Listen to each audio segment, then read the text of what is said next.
Excellent, thank you. Good, and next we'll go into the land acknowledgement. And I think it's the Deputy Mayor's turn. Are you prepared to do the land acknowledgement? Perfect, thank you. I will, Mayor, thank you.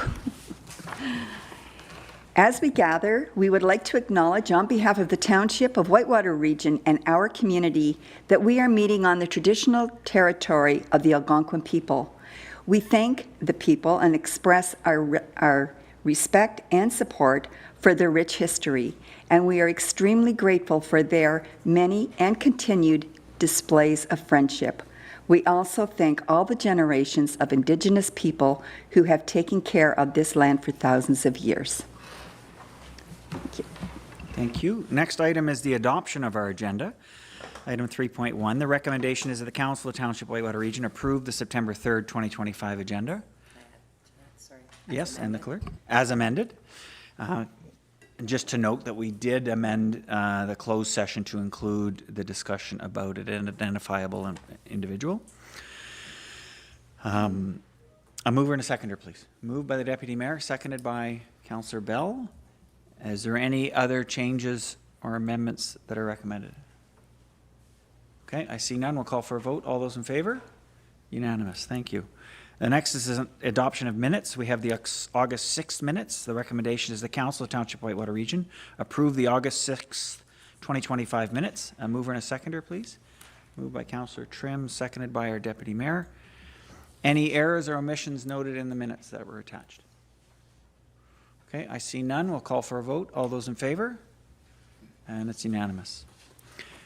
You'll also notice in our agenda for under adoption of minutes, we have enclosed the Muskrat Watershed Council minutes from July 17th. That is for members of council and the public, so you're aware of the committees and boards that are either directly related to council or we appoint people to. Our lead council member for Muskrat Watershed Council is Councillor Tabbert. Is there anything you want to add to the minutes that are enclosed? And not at this time.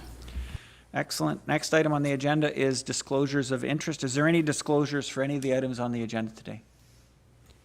And I'll just note, before we did go into close, we also asked the same question to confirm there was no disclosures at that time, and there were none. And I see none now. Excellent. That leads us into our presentations and our delegations for today. And just a reminder for those people that might be watching, this is an opportunity for members of the community to present to council information or concerns, but it is also an opportunity for council to receive presentations from outside organizations such as the Renfrew County District School Board and the County of Renfrew. So up first is a community delegation, and I'll ask Mr. Kris Eves to come to the mic. It's on.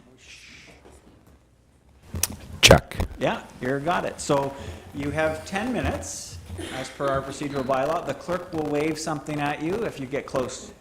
And then after that, we'll open it if there's any comments or questions from council. Alrighty. Excellent. Thank you, sir. So my name's Kris Eve. I'm here representing the Country Boys and the Cobwebs hockey organizations. We hear there's a new policy that's being brought into place. And basically, we just want to ensure the equal opportunity of how the township delegates their ice time and other municipal facilities. Just to give you some history, the Cobwebs was formed back in the early 80s. They started with their Wednesday night ice times at 9 o'clock, which is made up of mostly Cobden residents. They played a big part in the fundraising to help build the Astrolabe Arena, and over the years the members have given back in many ways. Each season they used to support underprivileged players by covering the registration costs and equipment. They purchased appliances for the arena. Cobwebs and Muskrat Minor Hockey have always had a strong relationship when it goes above and beyond. Anyways. Ice time's never been an issue in the past, and I know Muskrat's asked for more ice time this year, which is but they aren't asking for our specific ice time, which is where we are today. Where was I? I kind of jotted stuff down here to keep on track. Recently, the Cobwebs and the Country Boys, we're all older, we're all done minor hockey, have kids in minor hockey. We were told our ice times would be moved from 9 o'clock to 10 o'clock or even 11 p.m. For the older players stepping on the ice, that's just not reasonable. After the discussion with the staff, they let us keep our time slot at 9 o'clock for this year. We were told that because of us, this was putting a financial burden on the township because they couldn't fill all their ice slots because we were taking our usual ice. Anyways, I've spoken to many members, and they're that if our ice time was pushed to 10 or 11, most likely none of them would be continuing to play, and then basically we'd fold. We understand that ice time's limited, but these facilities are supported by the taxpayers, and it's essential that we get to use them.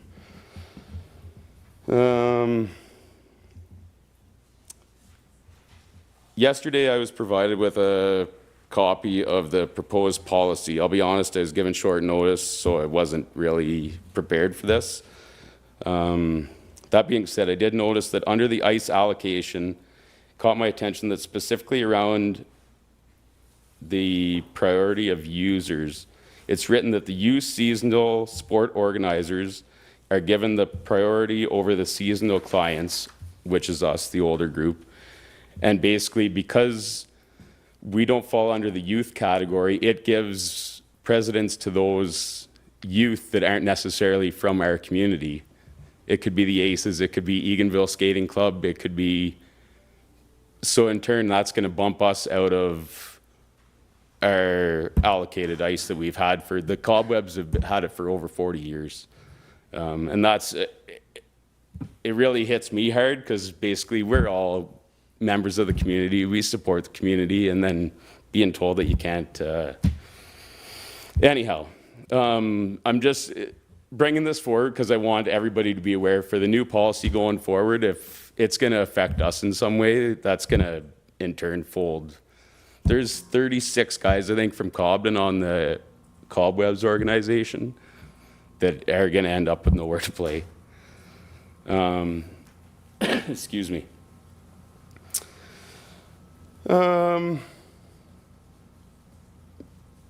Where was I?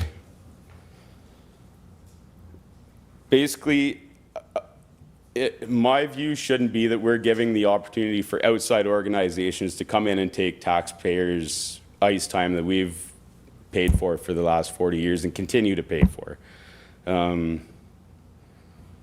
Anyways.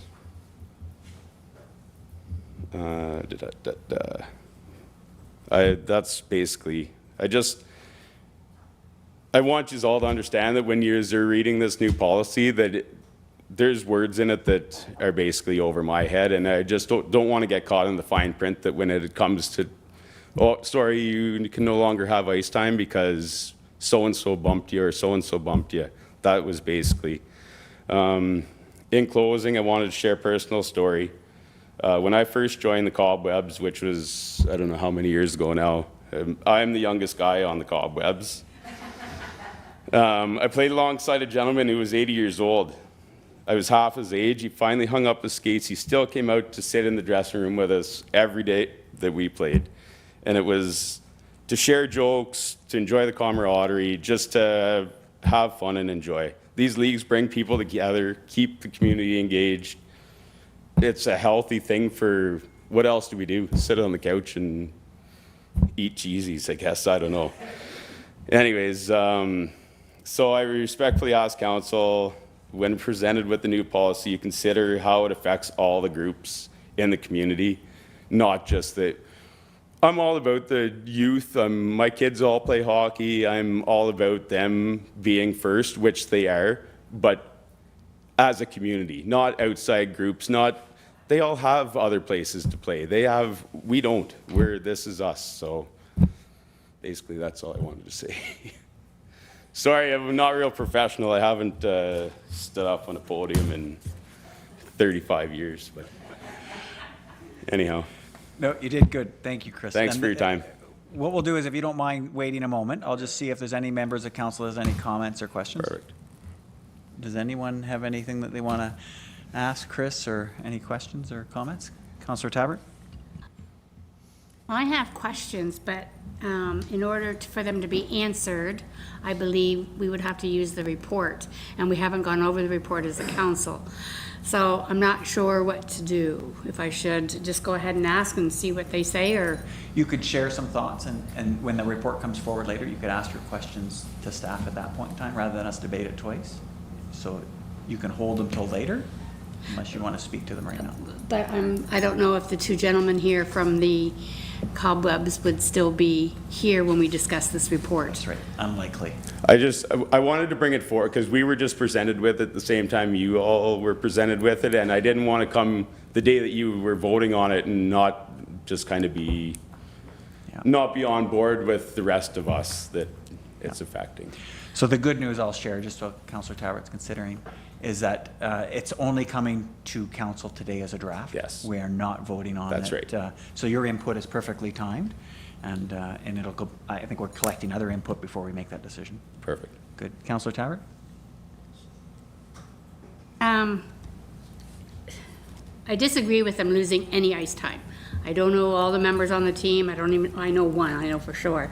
But I don't think that we should change an ice time that's been happening for years and years and years for our seniors.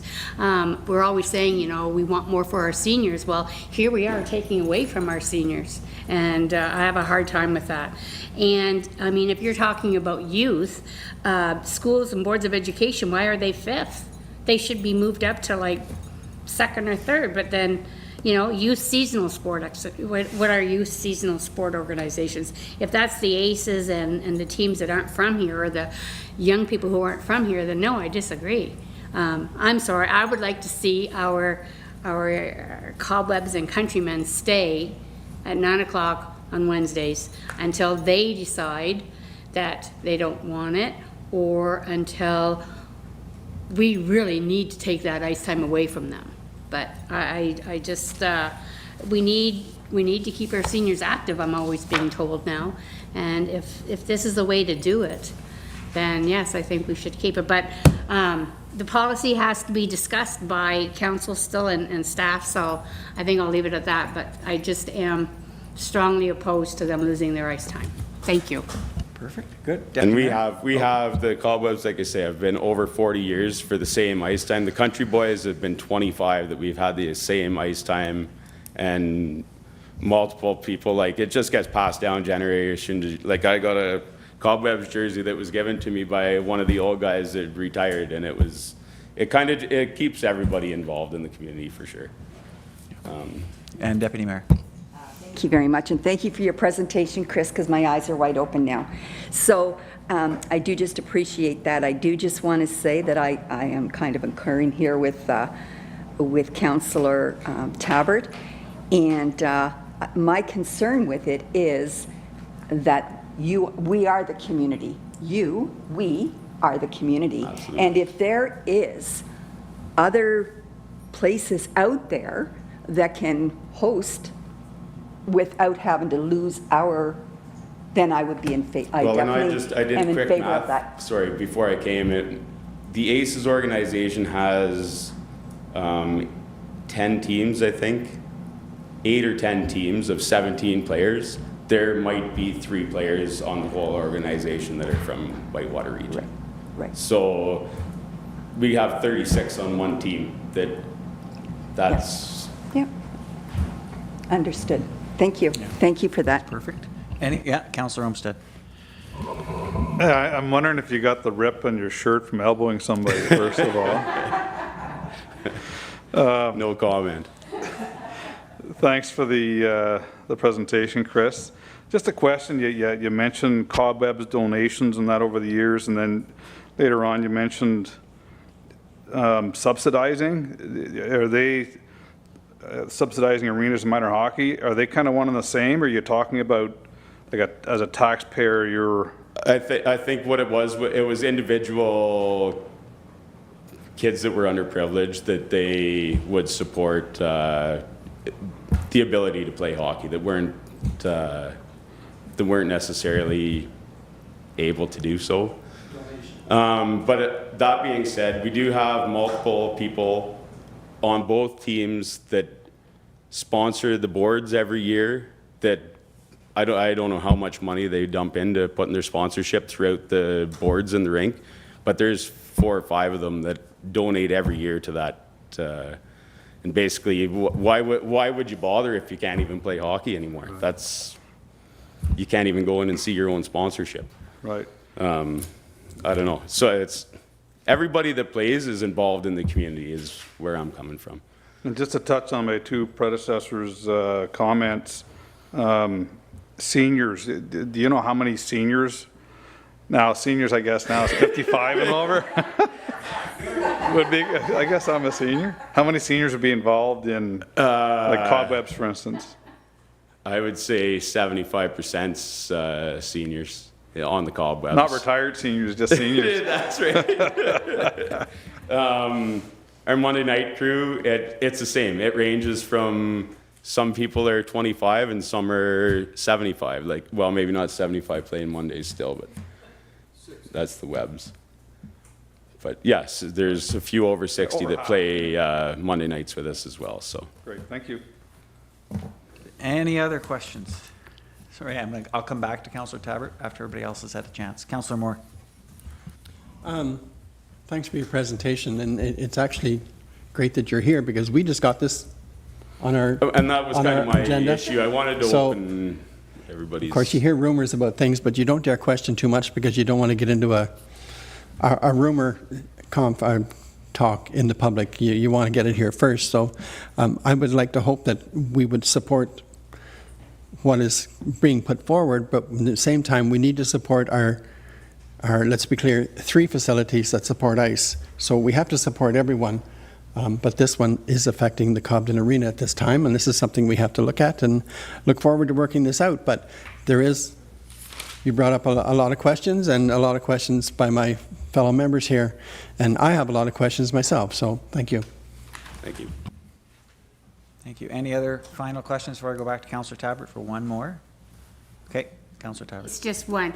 I was under the impression that it was just Wednesday night at 9 o'clock. Well, no, we And have now I'm hearing Mondays. Monday too? Monday and Wednesday at 9. Monday and Wednesday Yeah. at 9, okay. It's 2 different groups. It's 2 separate, but there's a bunch of us that played together on both. Oh, I both see, when you occasions. said the Cobden Cobwebs and the Countrymen, I was thinking you guys played against each other Wednesday nights. Well, so You half have of 2 our nights, Monday and yes. So every second week, the Cobwebs brings an out-of-town team in to play against, and then every odd week, a group from us Monday nighters go and play against them too. Okay. So it's a combined. We're all amongst both organizations. All right, really. thank you for clearing that up for me.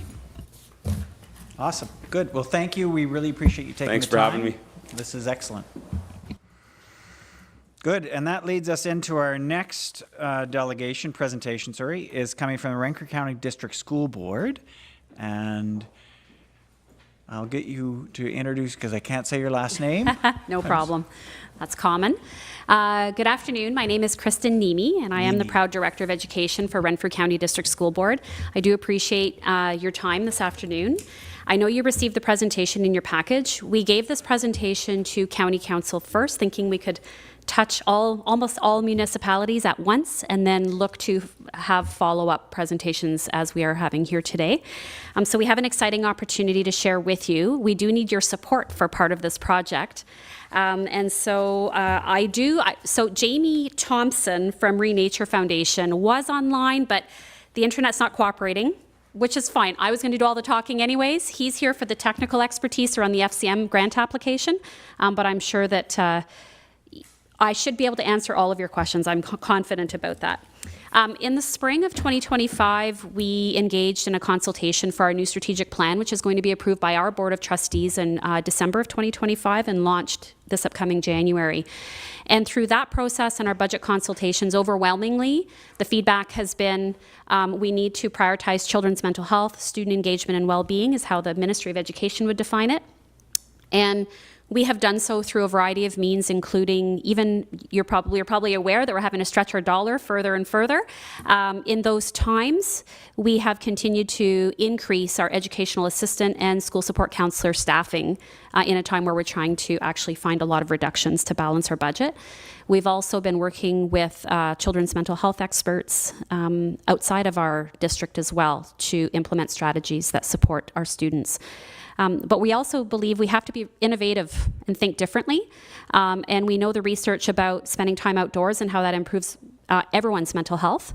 And so we have partnered with the Renature Foundation. We already have amazing partnerships in the county, by the way. So our partnership with Shaw Woods is an excellent partnership that we have. But as you know, the cost of busing, I'm sure the hockey teams could talk about that too. The cost of busing keeps going up. And so we still want to partner with Shaw Woods and get our students out there, but we also want to bring nature to them and have that opportunity every single day in our schoolyards. And from Renature's perspective, they picked us as the Ontario School Board to be a part of this project. We're the first one in Ontario and one of the very first across Canada.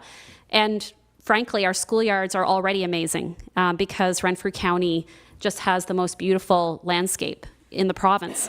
And we have such a passion for outdoor learning here already. And so one example of how we've already kind of been implementing outdoor learning and environmental education is through our partnership with Eco Schools Canada.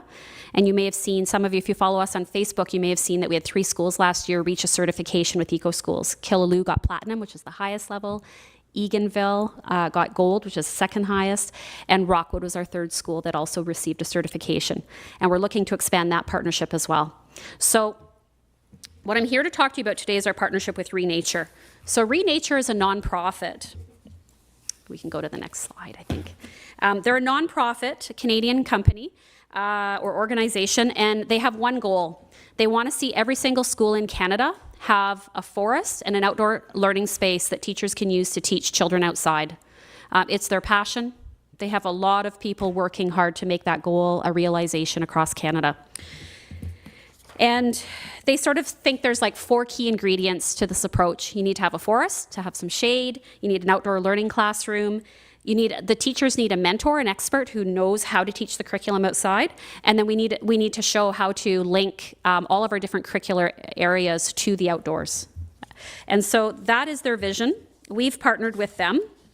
And really, we already have a huge passion for outdoor learning and environmental education in Renfrew County District School Board, and also just beyond that, inquiry-based learning, hands-on learning, experiential learning. You know, if you see how we're expanding in the skilled trades area as well, we just really believe students from kindergarten to grade 12 need to be learning real-life skills, moving, and engaging, not just sitting in desks all day. And so we just know that's what's good for them. And so the space, we could go to the next slide, will show a sampled, keep going, one more. Yeah, there we go. There's a sample design. This is sort of it's on the paper, it looks like a rectangle, but picture about 75 feet by 75 feet. This could fit 3 or 4 classes in there at once. And this is a sample design. So if we are successful with our grant applications and we're able to move forward with this project, we would have a design team that works with Renature to design the space, and we would get input from the early childhood educators, the teachers, to find out what do they want to see in these spaces. You can see in the middle, the intention there is like the whole class would sit there. Top right, small group instruction. There's lots of different spaces in there for students to learn. So the next slide will talk about Renature's role. They are the experts around what grants we can tap into to support this project. And so they are supporting our school board with grant applications. And if we are successful in obtaining the necessary grants, then they will be doing all the project management from beginning to end. So the design phase, the drawings, the securing the contractors, they will probably be the general, and then hire local contractors to do some of the work. They train us on how to maintain these spaces, and then they also have staff who come in and do the training with the educators right in the space with the children. So they take on the whole project from beginning to end. Our role as a school board is to fully commit to this approach, and then to sustain it beyond their involvement. They will work with us and partner with us for about 2 years, and then we take on, continuing with this approach, supporting our educators and maintaining the spaces. Now, the next slide is why I'm here, because there is no cost to the municipalities. So I'm not here to ask you for any money, but I am here to ask you for a resolution to be passed, because one of the main grants that we're looking to access is through the Federation of Canadian Municipalities. And so there is a grant called Growing Canada's Community Canopies. That's a program through FCM. Every municipality has access to $10 million over the lifetime of the grant to support the development of green spaces. But here's the catch. It's a 50-50 match, which means that if you apply as a municipality, you apply for the funds, you have to be able to match whatever they're going to give you. So if you applied for $500,000, you'd have to match that. And so what Renature has found out, because they're exploring all sorts of options and grant opportunities, they have been communicating with FCM, and FCM is saying, we have a lot of money sitting here in this grant, and the municipalities are not able to access it because they're not able to match. And so FCM is willing to entertain school boards accessing some of the dollars with the support of the municipalities. So as an example, the Township of Whitewater Region would have access to $10 million over the lifetime of the grant. We're looking to apply for $50,000 per site.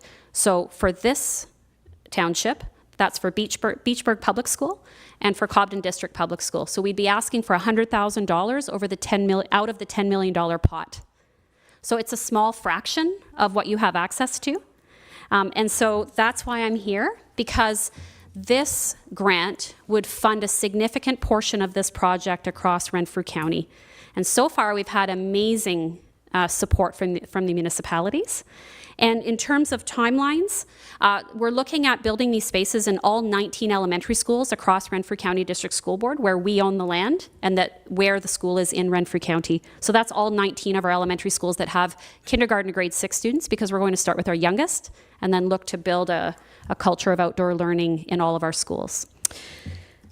So I've been told that it could take 3 to 4 months to hear back on this grant application. It's due mid-September. So we're anticipating to hear back mid-winter.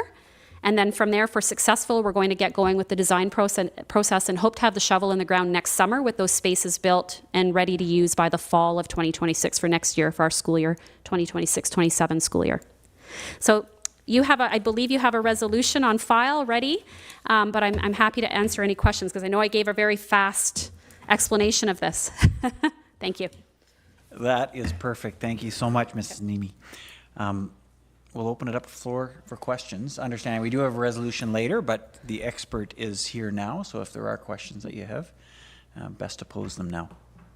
Any questions from council? I'll start with Councillor Tabbert. Does the Catholic School Board have the same option, and are they doing it? Are you working with them to do this, or where are we at with the Catholic schools? Thank you for that question. This came about very, very quickly. And so right now our school board is working with Renature alone on this project, because we're sort of, I would say we're like the pilot school board in Canada. But they are looking to partner with other school boards. And so I meet with the director, Mark Searson, from Renfrew County Catholic about monthly.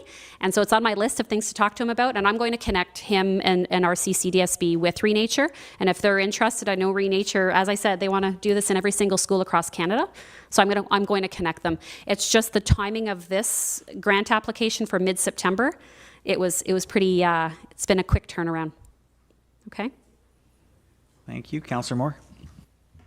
Just wondering if you heard this at County Council, what the reaction was? Overwhelming support across the municipalities. Lots of questions, similar to what we've had so far. And that's where we stand today. When we get to the resolution, that's what we're doing today, so that they can proceed? Correct.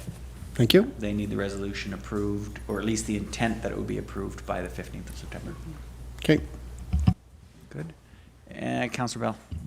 Yeah, just a quick comment. I'm full support of this whenever the resolution comes up. I've got 2 boys in the Renfrew County School Board right now, with another boy coming in a year or two, and then another girl coming in another couple of years. Perfect. So I know a couple families that have had a similar type their kids in a similar type program at different schools, and the kids seem to love it. I think for the boys especially, being able to get outside and away from the desk for a portion of the day, it's easier on me whenever they come home at the end of the day, and whenever I'm coaching hockey for 30 kids at 5 and 6 o'clock after school. So I think it's great. I think it's great innovation within the school to access something different for our kids. So I'm full support of it. Thank you.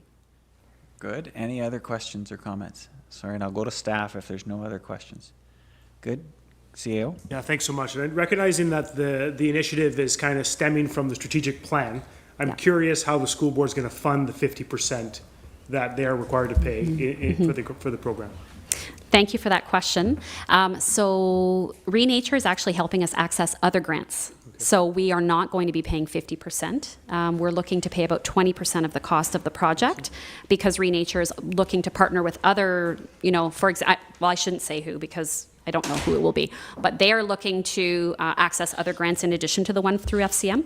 And so we are looking to use some of our capital funding, because we can use that to make it site improvements. And so we're using some of our capital dollars to pay our portion of the cost. Great, thanks so much. Yep. Any other questions? Back to Councillor Bell. Sorry, just one logistics question. So the setup that, like the sample setup, that will be within the confines of the schoolyard at every school within the county. It Yes. wouldn't be that it's in a adjoining property or anything. It's within the confines of the school property. Yeah, because we're going to be using our capital dollars, we need to build the spaces on our property. That would be one of the criteria. And so we're looking to, and Renature has already used Google Earth to look at all of our sites. And, we have such amazing schoolyards. We believe that we can do that at every single one of our schools. So looking to build right in. And if a school, for example, some of the schools already have some elements of outdoor learning outside, we're looking to sort of build off of what they have or incorporate the elements that they already have, so that it's sort of seamless on the school property. And then we'll work with, what we do is we build we're going to design one look, so it's sort of an RCDSB look, but then their architects take them and kind of make them, we'll work with the school staff to pick the site that makes the most sense. If we want kindergarten students out there every day, then the shortest distance for them would be great, for their little legs, and if possible. And so then what they do is they take the design and they make it fit to the space on that school property. Councillor Trim. Yes, thank you. I've been connected over my life a lot with the education system, and I can remember the different flavors of the year, schools without walls, and it was just amazing. But at least this is trees. And so no matter what happens, they've got trees growing. And if it's not used the same way in the future, we have trees. So Absolutely. I'm certainly in favor of it. Thank you. Nothing else? Final comment I'll make, and I think I made this at County Council as well, is that this is an excellent partnership where we're able to leverage federal dollars to invest in our communities. And let there be no doubt, these schoolyards are our public spaces after school hours. Our kids, our families, our residents use these like parks. So this $100,000 commitment of our allocation, it's not really our tax dollars, property tax dollars, I should say. It's going back into our communities, not only to support our kids during school, but our communities after school. And I think that is incredible opportunity that we need to seize on. So that's my thoughts on it. Good. Is there any other final comments? Mrs. Nimi, I know you're a busy person, so thank you so much for taking the time to come today. We really appreciate it. Thank you very much. Good. Excellent. And we will not hold it against you if you leave. Thank you. Next up, our third and final presentation is from the County of Renfrew, Mr. Taylor Hanrath. So I'll get you to come up, and the floor is yours. Thank you, Mayor, and through you to Council, thank you for having me today. I'm here today to talk about County Structure C201, Broomes Creek Culvert and Dam reconstruction. You may remember I was here, I believe, in the spring to talk about this project. At the time, I had better tidings, but I'll give you an update here today. Sean, next slide, please. So shown on the screen here is the detour that's currently in place. As you're aware, the culvert had to be closed so that it could be dug out and replaced properly with the dam as well. The two projects are merged into a single project because the dewatering that's required for the dam would have also been required for the culvert itself. So the culvert's being replaced with a bridge while the dam's being constructed at the same time. Next slide. Shown here is the timeline. So on the bottom of the line is the timeline as it was presented originally. That was the original construction schedule. On the top is the timeline as we are following it now. So we had a significant delay. There was an issue with our Lakes and Rivers Act permit application through the Ministry of Natural Resources, which caused us to have to pause works on May 16th. It was a little over a month and a half of a pause where works couldn't proceed because we weren't allowed to work within the water. We worked diligently with the MNRF as well as our consultant and our contractor. And so our consultant is JL Richardson Associates, our contractor is Bonisher Excavating Incorporated. All three parties met with MNRF regularly, trying to push the permit through to approval. And finally, on July 2nd, we gave direction to Bonisher Excavating Incorporated to proceed under emergency works to have the dam proceed. The dam was in critical condition and, in our opinion, was at risk of failure, so we directed the contractor to proceed while still working with the Ministry of Natural Resources to get the permit as well. We did that in consultation with the ministry, and finally on July 31st we did get the permit to proceed, and now we're working with the schedule from there. So if you look at the bottom of the screen on the bottom right, originally we were planned for completion on December 5th of this year. Unfortunately, that's no longer achievable. We're working with Bonisher Excavating Incorporated, and they're working diligently to hasten their timeline as best they can while still making sure it's done properly and within spec. However, chances are they will only get to the point that they can remove the coffer dam this year. That will mean that the new bridge will not be in place on the new abutments at that time. Next slide, please. Shown here is some of the work that's going on recently. The bottom right photo is the best one to show where they are now. So a lot of concrete has been poured since this photo was taken, but shown along the left side and the right side is the footings for the abutments for the structure. On the far end of the photo would be the footings for the dam, and the rebar shown in between the two abutments is for, I forget what the exact wording is, but basically they're weights to counteract the push on the dam to keep it stabilized. Next slide, please. And I'll end my presentation there for any questions or concerns. I understand this is a big ticket item, especially since the closure is likely to stretch through the winter, and we would be working diligently with your public works staff on the maintenance of the detour route, whether that's by our trucks going through or working with them on a cost share to clear snow as well. However, it would all depend on how far along BEI got to at the end of the project and when the snow flies. If we have snow in November, we're stopping a little sooner. If we have snow the day before Christmas, we'll be able to stretch it a little further. So our fingers are crossed in the weather, but we're working with it as best we can. Thank you. Perfect. Thank you for that very concise presentation. I will open it for questions or comments. Is there anyone from the floor? Councillor Moore. I guess I should ask a question, eh? Just wondering, you did mention the weather, et cetera, and proceeding. If we have an early stop because we have an early winter, hopefully not, that means you'll pick up in May again? Thank you through you, Mayor, to Councillor Moore. Yes. So the plan would be as soon as half loads are lifted and they're able to begin bringing materials back to site, construction would resume. But if we have an open fall and a late winter, you know, maybe shortly before Christmas, it could be at least open for the winter or not? I don't see it as a high probability. At the moment, with the current schedule, we're looking at early December, they're able to pull out their current coffer dam.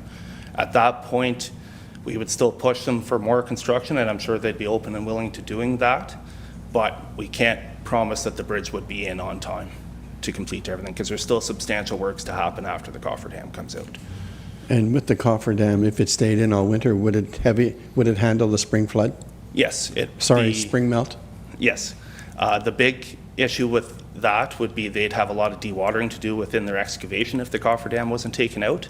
But we have checked with their design consultant for the bypass pipe that's in place, and they believe it can handle the spring flood. Okay, thank you. Perfect. Thank you. Any other questions? Councillor Tabbert and then the Deputy Mayor. Thank you. May I ask why the permits weren't approved prior to construction beginning through you, Mr. Mayor? Thank you, Mayor. Through you to Councillor Tabbert. So we haven't applied for a permit such as this before because it's unique to dam projects. It's a Lakes and Rivers Act permit through the Ministry of Natural Resources. However, we did work diligently with the ministry leading up to the construction project, and the contractor did apply for the permit immediately upon award of the contract. However, there was delays that were unforeseen after the application went through, unfortunately. Yes, Councillor Tabbert. May I ask what the unforeseen circumstances were? Unfortunately, I'm not completely aware of the unforeseen circumstances. The ministry did work with us on getting all of the information they needed ahead of time, and we provided everything they asked for as soon as they asked for it. But in the end, we had to move the project ahead and had to do it before the permit was even issued. Just going to jump in and just note that he's being very diplomatic in the response that he can't confirm what happened at M&R as to why things were delayed.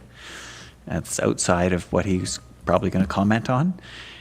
When we were alerted to this, staff, we prepared a letter to our MPP to make him aware of what the delay impact would be, i.e. we'd lose this bridge through the winter. So I know the MPP's office was also working on it in addition to the county. So I don't know if we're going to be able to answer your question today, but it's within ministry. But yes, continue. I may have missed this, but why didn't we have all the permits in place before we started work on the dam or the bridge? Or? Yes, thank you, Councillor Tabbert. So this particular permit has to be applied to by the contractor. We did attempt to get it beforehand, but only the contractor who's performing the work can apply for the permit. Thank you. Deputy Mayor. Thank you. And I think my question has already been answered, so thank you for that. And I think we're just going to, I think diplomatically, I'm just going to defer on that. But thank you very much. Thank you, Taylor. Any other questions? Good. I just have one for staff because this won't come up in the agenda later, but going to our manager of public works, and I don't know if the fire chief has an input to this, but the closure of the road for this duration from an emergency access or services perspective, what's the risk? Is there obviously is no other alternatives, but is there a risk and a way to mitigate any potential risks through the winter?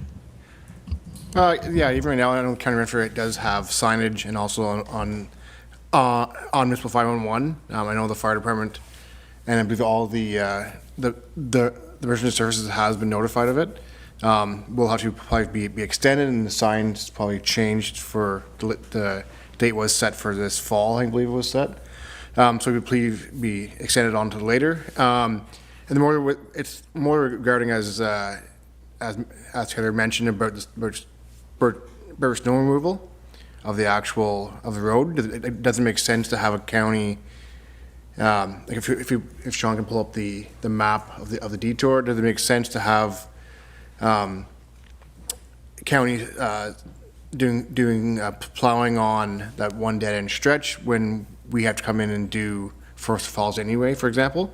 So we having discussion with the county and ourselves regarding does it make sense to have status quo, or during this period is to actually have township vehicles maintaining it. Hope that answers your question. Oh, that's perfect. Good. No final questions for Mr. Hanrath? No. Thank you for making the time to come here and brief us in person. Although they're unwelcome news, we appreciate that you're doing everything possible to ensure its completion as soon as possible. So thank you. If there be any other questions after the meeting, please shoot me an email. Actually, do you have Oh, yeah, please. The work, other than the pause, has the work been basically being on time, on schedule, outside of that pause? Would it have fallen within the regular timelines had the permit been received in a timely manner? Thus far, yes. We did encounter some higher bedrock elevations on one corner that took a couple extra days of work, but BI has been pretty amicable in getting all of the work done on time and on a timely manner.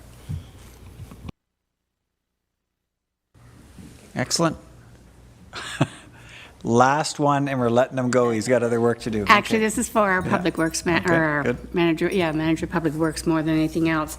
Colesmith Road, is that regularly plowed early enough? Because I'm assuming there would have to be children picked up on Foresters Falls Road. The dead end? Well, on both sides. So the school bus would have to go all the way around, which would mean Colesmith would have to be done a lot earlier than it has been in the past, or has their accommodation been made so our students, our buses aren't going all over the place, or have you worked with the school board, I guess? Yeah, so one comment, I've noted, so the county staff and myself have had early discussions on, does it make sense for us to plow, or potentially they might plow some of our road, because they do have a greater, sorry, what word I'm looking for? Availability. Yeah, availability, but more of the actual road classification. For example, like Oakland County roads are a lot higher standard than ours. If not, then we would put a priority on that first. Good. With that, we will let you go, Mr. Hanrath. Thank you again for your day. Thank you. Excellent. Some very valuable presentations and delegations today. Excellent. Next item on the agenda is the mayor's address, and I have something prepared here that I'll present. Wishing everyone has had a great long weekend and conclusion to their summer, the official start of the fall with school and creating our own fall and school routines. I've said it to a couple people, but this is the first year I haven't moved a kid into residence. And I kind of didn't know what to do with my long weekend. So that's all right. They're all moving in October apparently. So yeah, anyway, everybody has a fall routine starting, so welcome to the fall. Since our last council meeting on August 6th, I attended 18 meetings and events on behalf of council, plus attending the Association of Municipalities of Ontario, AMO, conference in Ottawa. And today I wanted to share some of the details specific about our delegations and other meetings at AMO, and I'll take questions or comments from council at the end. Participating at AMO, we had our councillors Tabbert, Trim, and Olmsted, along with the CAO for different portions. We attended 7 delegations, 3 of which were led by Whitewater, 1 was led by Bonnechere Valley, and 3 were led by Pembroke. We also had other meetings with staff from the City of Ottawa for emergency management for river flooding, and with the staff from the Ministry of Seniors and Accessibility. Some highlights of these meetings. The first one, BV's delegation with MECP, Ministry of Environment and Conservation Parks, was to advocate for an integrated recycling collection service. So with the transition to producer responsibility, there's to be a split between the collection of residential recycling, which is supposed to be done by CMO, and a collection from everyone else, which was supposed to be done by the municipality. Unfortunately, this split is very inefficient, more costly, and will cause more non-resident users to take the easier route of landfilling their recycling. And this is a huge risk to our landfill. We all know the capital costs involved with landfill planning. So we asked MECP to help us keep recycling out of the landfills by finding a way to work together for a single collection mechanism throughout our community. And I can't speak to it any more in depth, but Deanna will be able to answer any questions we have on this effort. The second delegation was a Whitewater delegation with the Ministry of Infrastructure. Here we advocated for additional capital funding to address our $7 million financial annual shortfall in our asset management plan. We all know the asset management plan is this huge black cloud hanging over us, and we know that we're not able to fund it. We also included a discussion about our water and wastewater debt and the interest charges on that debt and the impact it's having on our residents. We asked them to consider forgiving our $6 million wastewater debenture and also increasing access to rural infrastructure grants. And we discussed our participation, our effort to find a solution to the problem by participating with AMO and the LAS committee that is examining regional water and wastewater systems. And just to remind you, we've appointed our manager of public works to that committee, so we have a voice on that specific committee. Pembroke's delegation with the Ministry of Colleges, University, Research Excellence and Security was next. We were joined by the Dean of the Pembroke campus of the Algonquin College, and we all stressed how important this college is to be attracting and keeping our youth in the county of Renfrew, and the potential for the college to expand its local trades program to support the growing housing and construction demand. We, with the closure of the Algonquin campus in Perth, we are very cognizant that we need to ensure our voice is heard, that this college is kept open in our community. The fourth delegation was Pembroke's delegation with the Ontario Medical Association. We were joined there by Dr. Johnson, who is the postgraduate director of the Pembroke Family Medicine Teaching Unit and the clinical lead for the Ottawa Valley Ontario Health Team. We spoke to the lack of family doctors in our communities, the staffing shortages causing the increase in our emergency wait room times, for especially our medium-sized hospital, PRH, and the staffing shortages for medical specialists in the rural medium hospitals. So we have the capability, the infrastructure in place to be able to support you with many specialist supports here. We just don't have a specialist to do it here, which is causing many of our residents to have to drive to Ottawa. Fifth delegation was the Pembroke's Ministry with a delegation of the Ministry of Finance. And this one we spoke to the need to restart the impact property assessments to ensure that property taxes better reflect our current market values. Sixth meeting was a delegation that Whitewater led with the Ministry of Energy and Mines. Here we were joined by the County of Renfrew Warden and the CAO from the county, as well as our MPP, Deneau. We asked for additional information about the plan for the old Timinco mine site. Specifically, what's the province doing with the remaining critical mineral deposit and the viability of establishing a Class 3 industrial park within the current mine site property. It was very well received by the ministry and the staff, and they've asked for a fall follow-up discussion on it. Seventh one was a Whitewater delegation from the Ministry of Red Tape Reduction. Here we were joined by MPP Deneau. We asked for the additional support to help navigate this process to coordinate the efforts across ministries with respect to the Timinco mine site. The property is managed by Minister of Natural Resources. The mine site is managed by Ministry of Energy and Mines. Ministry of Economic Development, Job Creation and Trade manages industrial parks. So there is going to be red tape and bureaucracy if we try to move forward with a proposal that'll involve working through these three ministries. We asked Red Tape to help us with that. Ministry also asked for a fall follow-up discussion, asked our MP to host it in Toronto and involve all the ministries involved. A very positive, a very welcoming delegation. Next, we had a meeting with the staff, some senior staff from the Ministry of Seniors and Accessibility. We spoke about how we could ensure seniors' home support could continue into the future. And home support, we're specifically talking about efforts like Meals on Wheels, like home support, maintenance, and cleaning of those vulnerable seniors in our community. And they provided some advice with respect to the SELC and how it could be utilized with examples from other areas, as well as some future grant application opportunities, and the CAO is going to be following up on that. So some great opportunities there. The last one was a meeting we had with the City of Ottawa staff led by Whitewater. We were joined by the County of Renfrew's Chair of the Health Committee, who is responsible for emergency management, and that was Mayor Donahue, as well as county staff. City of Ottawa staff discussed how they use the information made available to them by their conservation authorities to build updated, detailed flood mapping. So right now, as an example, our flood mapping is 1 in 100 years, or a 1% chance of a flood. They have mapping 1 in 50, 1 in 100, 1 in 250, 1 in 500. So it really really gives them an excellent snapshot of exactly what the levels could do at these different levels based on the percentage of chance of them occurring. They talked about the warning and communication strategies they use in relation to that mapping that they do, and the strategies through January through May using the Frechette.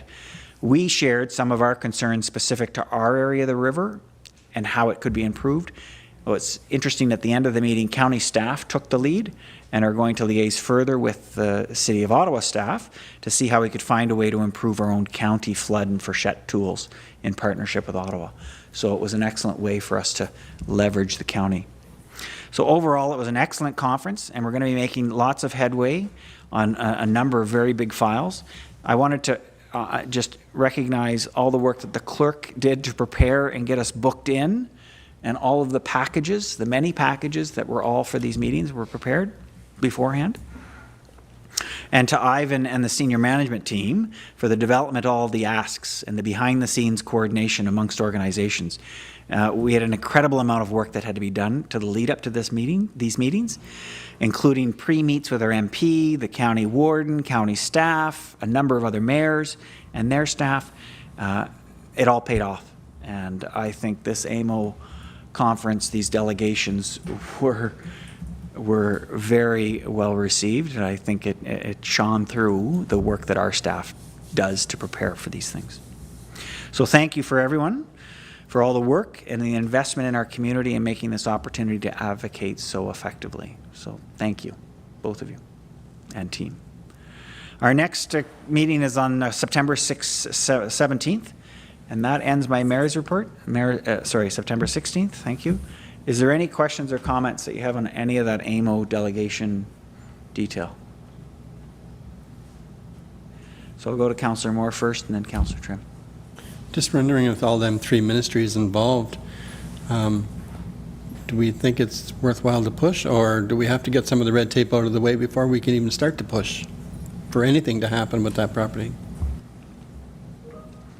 I think that we've started the ball rolling and it's rolling downhill. I get the CEO to add comment here in a second, but I believe that it has some momentum. It is a complex file. Like, this isn't going to be solved in one meeting, but I think people are really open their eyes to what the potential, the strategic opportunity of that site is. CEO, did you want to add comment? I would only, excuse me, I would only add that it requires us to follow up with the key staff. So it's just a matter of finding time to be able to do that. So while the snowball is rolling downhill, the hill is not extremely steep, but we have the ability to make it steep by our follow-up conversations with the key staff in the departments. Thanks. Okay, thank you. Follow-up? Is there something we have to do as a council to keep this on the agenda? Do we need like a notice of motion or something to keep it live? That is an excellent question. I love how you're thinking. Yes, for us, from a council perspective, its strategic priority would be represented in our work plan. So if there is a conflict between the priorities that we've given the CAO, he would come back and say we need to make some decisions in order to amend the work plan. At this point, CAO isn't. He's good with what needs to be done, but that's the reference tool that he would come back to amend. Okay, thank you. Good. Councillor Trim? Yes, thank you. Along the same lines, it was very interesting, our meeting with the minister for the Ministry of Red Tape. We weren't asking for money, and that's always well received, I think. But she was very, very interested in this proposal. And as the CAO has said, we're going to have to keep it in front of them, but I felt very good after this delegation, and it made me realize why we should attend these conferences, why we should appear before the ministers or their representatives when we can. It certainly has helped us in the past with respect to our seniors portfolio. And this is another one, I think, that is going to do very well. So just to follow up on your comment, Mr. Mayor. Thank Thank you. Any other comments or questions from any members of council on it? Excellent. Good. Thank you. Next is public comments. Clerk, anything to report? Okay, clerk has said no reports, no public comments. So that jumps us right into our reports. And we'll get started with the Astrolabe Arena Asbestos Abatement. The recommendation is the Council of Township Whitewater Region approve the award of RFP 2025-20 Astrolabe Arena Asbestos Abatement to Innovative Environmental Group Incorporated at a cost of $19,692.17 inclusive of non-refundable HST. A mover and a seconder, please. Moved by Councillor Bell, seconded by Councillor Moore. And this goes to Manager of Community Services. Thank you, Mayor. Sorry about the title. I didn't realize there were so many A's in it when I wrote it. Came back after I went, oh! So we did put out a proposal, and council did reallocate funds to have this repair completed in the 2025 year. So we were seeking proposals from qualified firms for asbestos abatement and removal and reconstruction of the stairwell in the Cobden Astrolabe Arena. So we received 20 RFP documents. 20 RFP documents were picked up electronically through our Bidding Go system. 4 proposals were received by the deadline with no questions being received. The RFP closed on August 20th and a public opening held. The bids received were listed in the report, with the lowest bid coming in at $19,692.17 at the Innovative Environmental Group Incorporated. So staff has determined that we would be able to access the second level of the facility with the constructions to begin as soon as the award and the company is able to go ahead with the construction. We'd be still able to already access the facility using the back stairwell, and therefore not having an issue with access going into the fall, with the completion of the project according to the tender document being November 1st. So we would like to move this forward, and we would issue a letter of award to the successful bidder. If anybody has any questions. Thank you. Councillor Bell, the mover? No. Councillor Moore, the seconder? Good. Anyone else? Deputy Mayor. Thank you very much. I just have one question, and such a huge difference here between 69 and 63. There's nothing missed here. Like, how is that such a difference? I don't have a good handle on that. The quote that we had previous to this was within the similar range that what we are awarding today. So we were basing the reallocation of funds off the initial quote. So this is what I see is in a line as well. But well, thank you very much, but great for us. Thank you. It's good. Under budget. No other questions? We'll call for a vote. All those in favor? Unanimous. Thank you. Next, item 9.2, which is the ICE allocation policy update. The recommendation is the Council of Township Whitewater Region receives ICE allocation policy draft for information and directs staff to consult with recreation associations and seasonal user groups prior to council final approval at a later date. I need a mover and a seconder, please. Moved by Councillor Bell, seconded by Councillor Tabbert. Back to Manager of Community Services. Thank you, Mayor. So we work with multiple groups, multiple associations and user groups at the arena. Staff currently allocate 58 hours of weekly prime ice over 28 weeks. The quick math is around 1,600 hours of ice to at least 10 seasonal user groups each season. At the end of every ice season, we, starting last year, we met with the user groups and go over how the season went and how everybody felt and what their plans or expectations would be going into the next ice season. So we have a good handle on what the demand would be for next year. What we found out at our last meeting in the spring this year was that the registration for all of the programs is increasing. Across the organizations that we met with. And they all expected to have increased demand for ice of the Cobden Arena specifically. And we expected this to result in in ice time that was going to be more limited coming into this ice season. And based on that, based on the number of hours that we have in Cobden at the prime rate specifically, those numbers aren't increasing. So we only have so many hours available for ice. And as a result, the demands that we're receiving from all of these groups or expect to receive in the next couple of years are going to be increasing. So as of today's date, we have informed most user groups, and we have implemented all of our ice allocation for this season, and that is complete as of the beginning of, the middle of last month. Because of the, I don't want to call it issues, because of the questions and the feedback that we received this season when trying to allocate ice, we determined that we don't have a policy that helps us navigate these potential areas moving forward.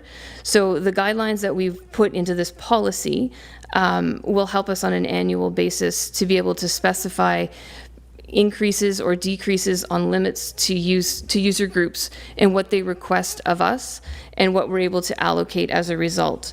The goal of the policy is to provide the equal and consistent application of ice to our users so that we can provide it based on what we need versus what they need. And we're not going to heavily depend on previous use and have it as weighted quite so heavily moving forward with this ice policy. So with the previous use that our presenters have said their ice time has been for so many years, we're fully aware that all of these groups have had their ice time for all of these years. We absolutely agree with everything that they say. They support our community, and I have no questions as to that at all. That said, some of the user groups, and not specifically speaking to them, their previous use is not equal to the hours that they're using, and or we're allocating them ice seasonally, and they're sometimes giving ice back to us, and or it doesn't happen, and again, not specifically those groups. We don't have the ability right now to give seasonal ice to a new user group. So somebody else who comes in and with women's and children's hockey, those types of things that are coming out now, we don't have the ability to allocate any ice to those types of user groups because we simply don't have it. External or internal, we are going to be adding to this policy a request for them, the user groups, to give us their percentage of residents. I want to see how many users they have in their groups that are actually residents of Whitewater region. So in the email that I sent that he referenced this afternoon, with the report, I've asked for them to reply to us with the number of users they have from their 2024-2025 ice season. That'll help us determine what goes into this policy so that we ensure that we are giving these groups the allocation they need and ensuring that the Whitewater users are our priority. And again, the users locally, as well as the users that were referenced as ACEs and outside organizations, are being asked for the same numbers. The other thing that was missing from our policy were considerations for impacts of weather, cancellations and or closures for facility maintenance, those types of things. We need to have full control of the ice that we have in our facilities and make sure staff can, if something comes up, cancel at any given notice. We do have a calculation-based allocation that we want to consider using, but I'm reserving that in the policy to see if it's feasible for 2026, 2027, based on what numbers come back from these organizations. So I want to find out before I bring this out that this is something that we want to move forward with, and you'll see that in the policy. We have already distributed this draft policy as well as this report to our seasonal users, and I've asked them to provide us feedback before September 15th so that we have some time to go through the feedback and bring it back to an October meeting is our ultimate goal for the final ice policy. I'm not going to go through the policy in great detail, but I did want to speak to just the reference for the allocation scheduling priorities, as was mentioned previously. So on page 8 of the, it's 8 of 22, page 5 of the actual policy, the scheduling priorities are listed 1 to 7. So the township of Whitewater region is number 1, obviously us. If we want to book an event, public skating, a program, whatever, our allocation should be number 1. Tournaments and events take secondary priority. Tournaments and events would be whether they're muskrat minor or outside tournaments, something that brings a large number of people into our township, and leaving us the opportunity to say to muskrat and or other users to say, we have a tournament that day, you don't have ice. Therefore, the priority is the tournament. And as a result of that, muskrat does have tournaments as well. So if other events are coming in, these are conversations that enable us to have those. The third priority on the list is youth seasonal sport organizations. So that references muskrat minor. And allocated according to, you'll note in the body where it extends to what the definition of the youth seasonal sport is, and that is specific to a nonprofit recreational group based in Whitewater region. So that is the number 3 priority, and that is why I want to find out the numbers of residents in each of these groups to be able to determine where they fall in this priority list. Seasonal clients would be determined like the Country Boys or the Cobwebs, using X number of weeks of ice, at least 1 hour a week for the whole season, which is what these groups generally do. And then school boards and boards of education, they're administered first come, first serve, and they generally use non-prime ice, and it's not booked and it doesn't interfere with any of these other groups. It's usually right after school ice times. And then casual or commercial users, so anybody who runs programs for profit or any one-off renters would be the following category. And 7 is just other if we have anything else. So I will leave the policy introduction at that, and if you have any questions for me, I would take your questions, and we'll follow this policy draft up in a following meeting for approval. Excellent, thank you. I'll go to the mover first, Councillor Bell. Probably, there's a bunch of things that came up in that presentation that I'm sure other councillors are going to ask Stephanie, so I'll let Stephanie answer those questions because she's done all the work on this and has a good sense of everything that's going on.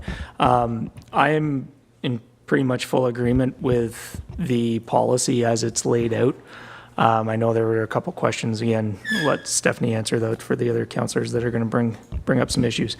But this is, I think, an important policy to get in place now. One reason, because of our aging infrastructure, not only of Cobden, but of Westmeath and Beachburg. If we have a catastrophic failure in Beachburg or Westmeath and the associations are no longer able to operate ice, that's going to put a further strain on the ice allocation here in Cobden. So some of the difficulties that we're seeing this year with requests that were made to some organizations that they're not necessarily willing to adjust their timelines and that sort of thing, that's only going to get worse if Beachburg or Westmeath has a pad go down or a plant become dysfunctional. And we're going to have more user groups trying to access the ice that we're already short on. So I think this, with some of the difficulties we've seen with the organizations, some of the meetings that I've been a part of so far, it's only going to get worse as time goes on.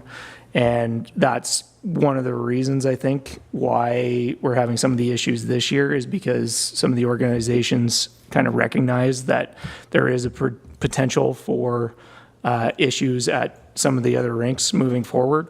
So making sure that they have ice time allocated to our minor hockey organizations moving forward to a level that supplements their programming, I think is part of why we're having the issue this year. But like I said, it's only going to get worse as time goes on. I think it speaks to the policy as it's laid out. It speaks to a lot of the difficulties that we kind of seen this year, and addresses some of them. But yeah, that's just as a general point of support. I am in support of the way that this is laid out currently.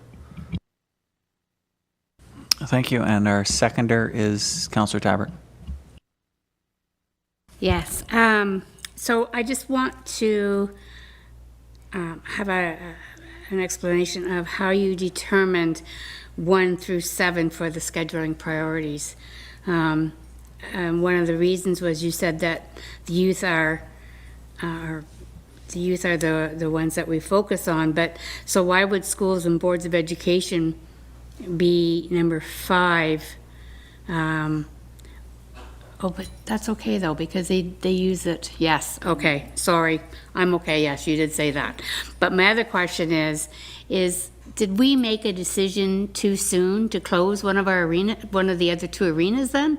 If registrations are now going up?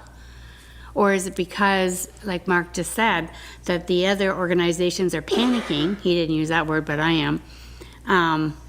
Because there's the possibility of those other arenas collapsing, well, not collapsing, having a catastrophic event. So maybe I'm looking at this wrong then, because I'm thinking maybe we were too quick if registrations are increasing, or is it because those other organizations are all hurting towards Cobden?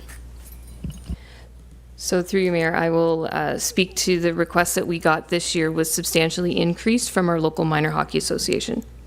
And that is what's pushed all of the other requests and all of the other asks that went to our other seasonal users, namely the Country Boys and the Cobwebs, to be able to push their ice time just a little bit later to accommodate some of these other minor groups.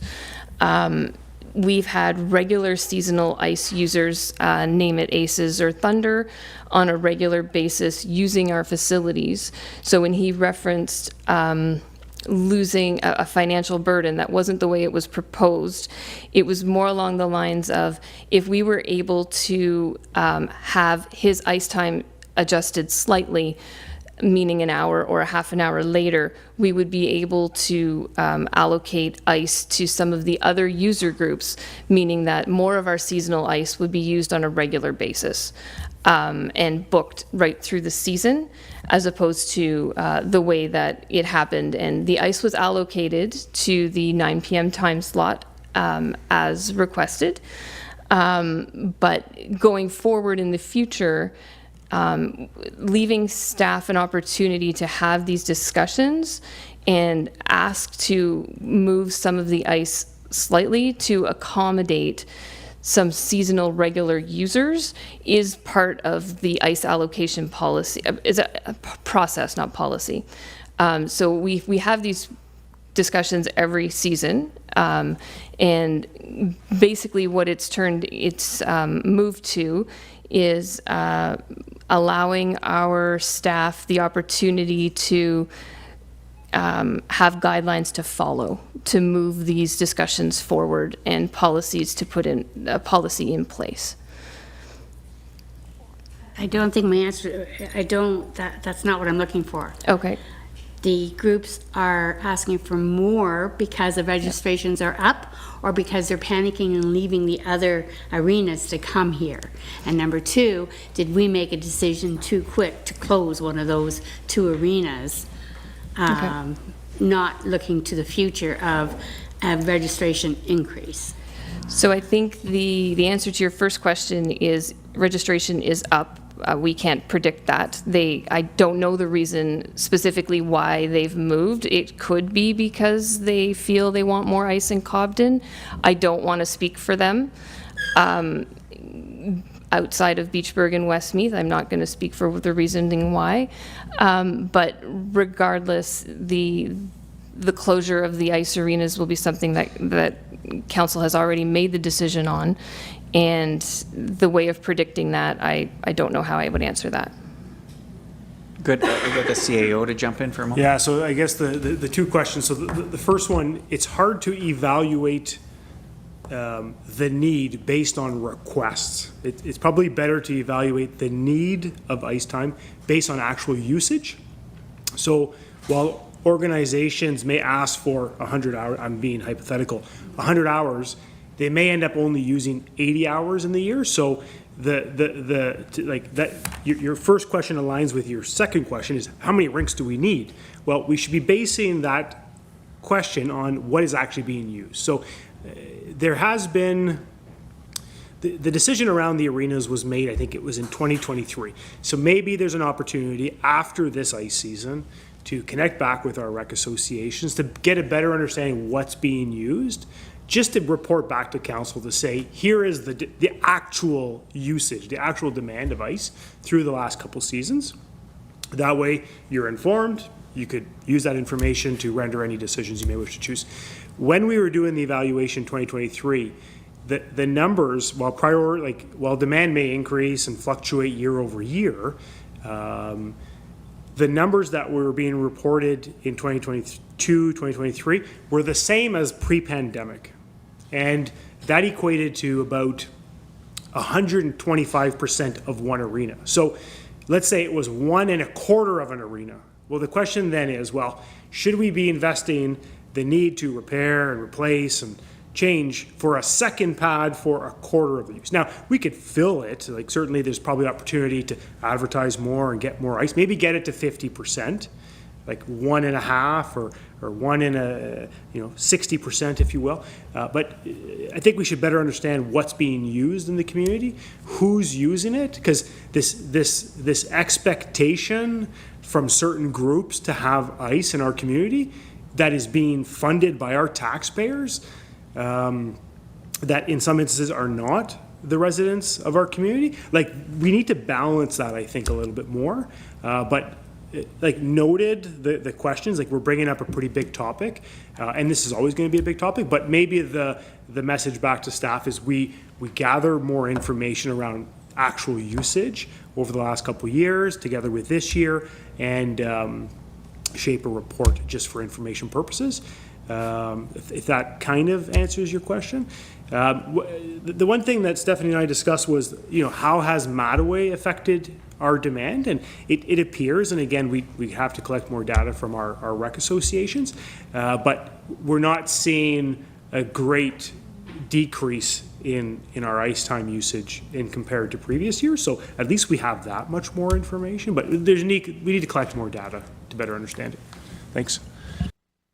Thank you for that explanation. I agree, more information. I'm not in favor of opening another arena, don't get that idea, but I mean, if registration and everything is going up, maybe we did rush, but that's all I'm saying. But yeah, I'm willing to wait for more data if that's what is required. I'm fine with that. Thank you. Thanks, Councillor Tabbert. So do you have something directly related? Yeah, please, Councillor Bell. And yeah, so just to speak to that comment, I think one thing that we're not necessarily talking about in the decision to only operate the one arena, the main decision came down to affordability, right? And the aging infrastructure of all three arenas, and just the fact that the township as a corporation doesn't have the ability to sustain funding 3 separate arenas, the ice operations every year and the capital reinvestment. So the request for certain amounts of hours in any given year is part of one factor. But I think one of the main decisions that came down from council was that the township just can't afford it through our model, right? So that's just the one thing I would say to that. Thank you, Councillor Bell. And as lead, I wanted to afford him the opportunity to provide additional comment on that. Okay, so I'm going to go back to this side. I'll come back to that side first. Councillor Moore? It's enthusiastic that the numbers are up. I think it's great. This report has been long overdue. In hindsight, I guess, it's easy to say we should have had this a long time ago. This will be, to bring this to fruition, will be a thankless job. I'm really sorry I'm not on the committee, but it needs to be done. But at the same time, the one thing I found in this report that was missing was no mention of utilization of 2 other ice pads in Whitewater. If that was something that was in writing in this report, maybe it would facilitate other groups perhaps moving forward. If you should say no to a group or a person, that come a certain date in our calendar, there is 2 other ice pads available. And as long as they have ice time available and what particular time they might want, then we might be able to utilize. I'd hate to see them go to that second ice pad in Renfrew and or drive to Pembroke. I would rather see them utilize Whitewater. I mean, we're emphasizing recreation and seniors and all this stuff in our municipality, so I think we have to help alleviate that if we can. Thank you. Do you mind if I And I'll go follow with Councillor Trim. Yes, and Councillor Moore, thank you, Mr. Mayor. Councillor Moore stated better than I could one of my comments. And also, just for clarification, just in case, I know Councillor Tabbert knows this, but just in case anybody listening doesn't, the other 2 ice pads are open for winter skating and hockey. It's just that we're not providing the services there. The township isn't providing services there, but volunteers are. And I really was going to mention that somehow in our policy, I don't know if that's the appropriate place to have it, but somehow in our policy we should be promoting the other 2 arenas rather than have those opportunities go to different communities. And I had a third point. I lost it. Oh, no, that was, no, sorry, I did lose it. Good. Councillor Olmsted, did you have your hand up too? Yeah, okay. Yeah, thanks. Just as I know it's a touchy subject, so just a couple of comments regarding the proposed policy. Registration's increasing, that's fantastic in our community in the Ottawa Valley. It's about time we brought forth a policy, so I thank the manager for that. I'm really in favor of a new policy. And I just want to reiterate to the community as well that the manager's job is to maximize the facility, which is what she is trying to accomplish. So maximize the use of that facility. Because as taxpayers, we all subsidize all facilities. So it's her job to get as much as she can out of that facility. Regarding the policy itself, just a couple of things. I'm glad that I saw it in there about booked versus billed ice times. I think that's been a big issue over the years where groups come in and they book ice time and then they give so much, so all this ice time is actually booked up in the calendar, in the system, and it prevents other groups from coming in and actually trying to book ice because these groups have booked, and yet through the month or through the course of the winter, they actually give back a bunch of that ice time because they can't use it, or they book times on a Sunday or something that they hope to have. And this is before they actually receive schedules. So they end up giving back a bunch of ice time that they're not using, and then they're not billed for. So that's a hit to the taxpayer, and then the arenas then have to go out and try to book that unused ice time. And I know that's been a practice that's happened.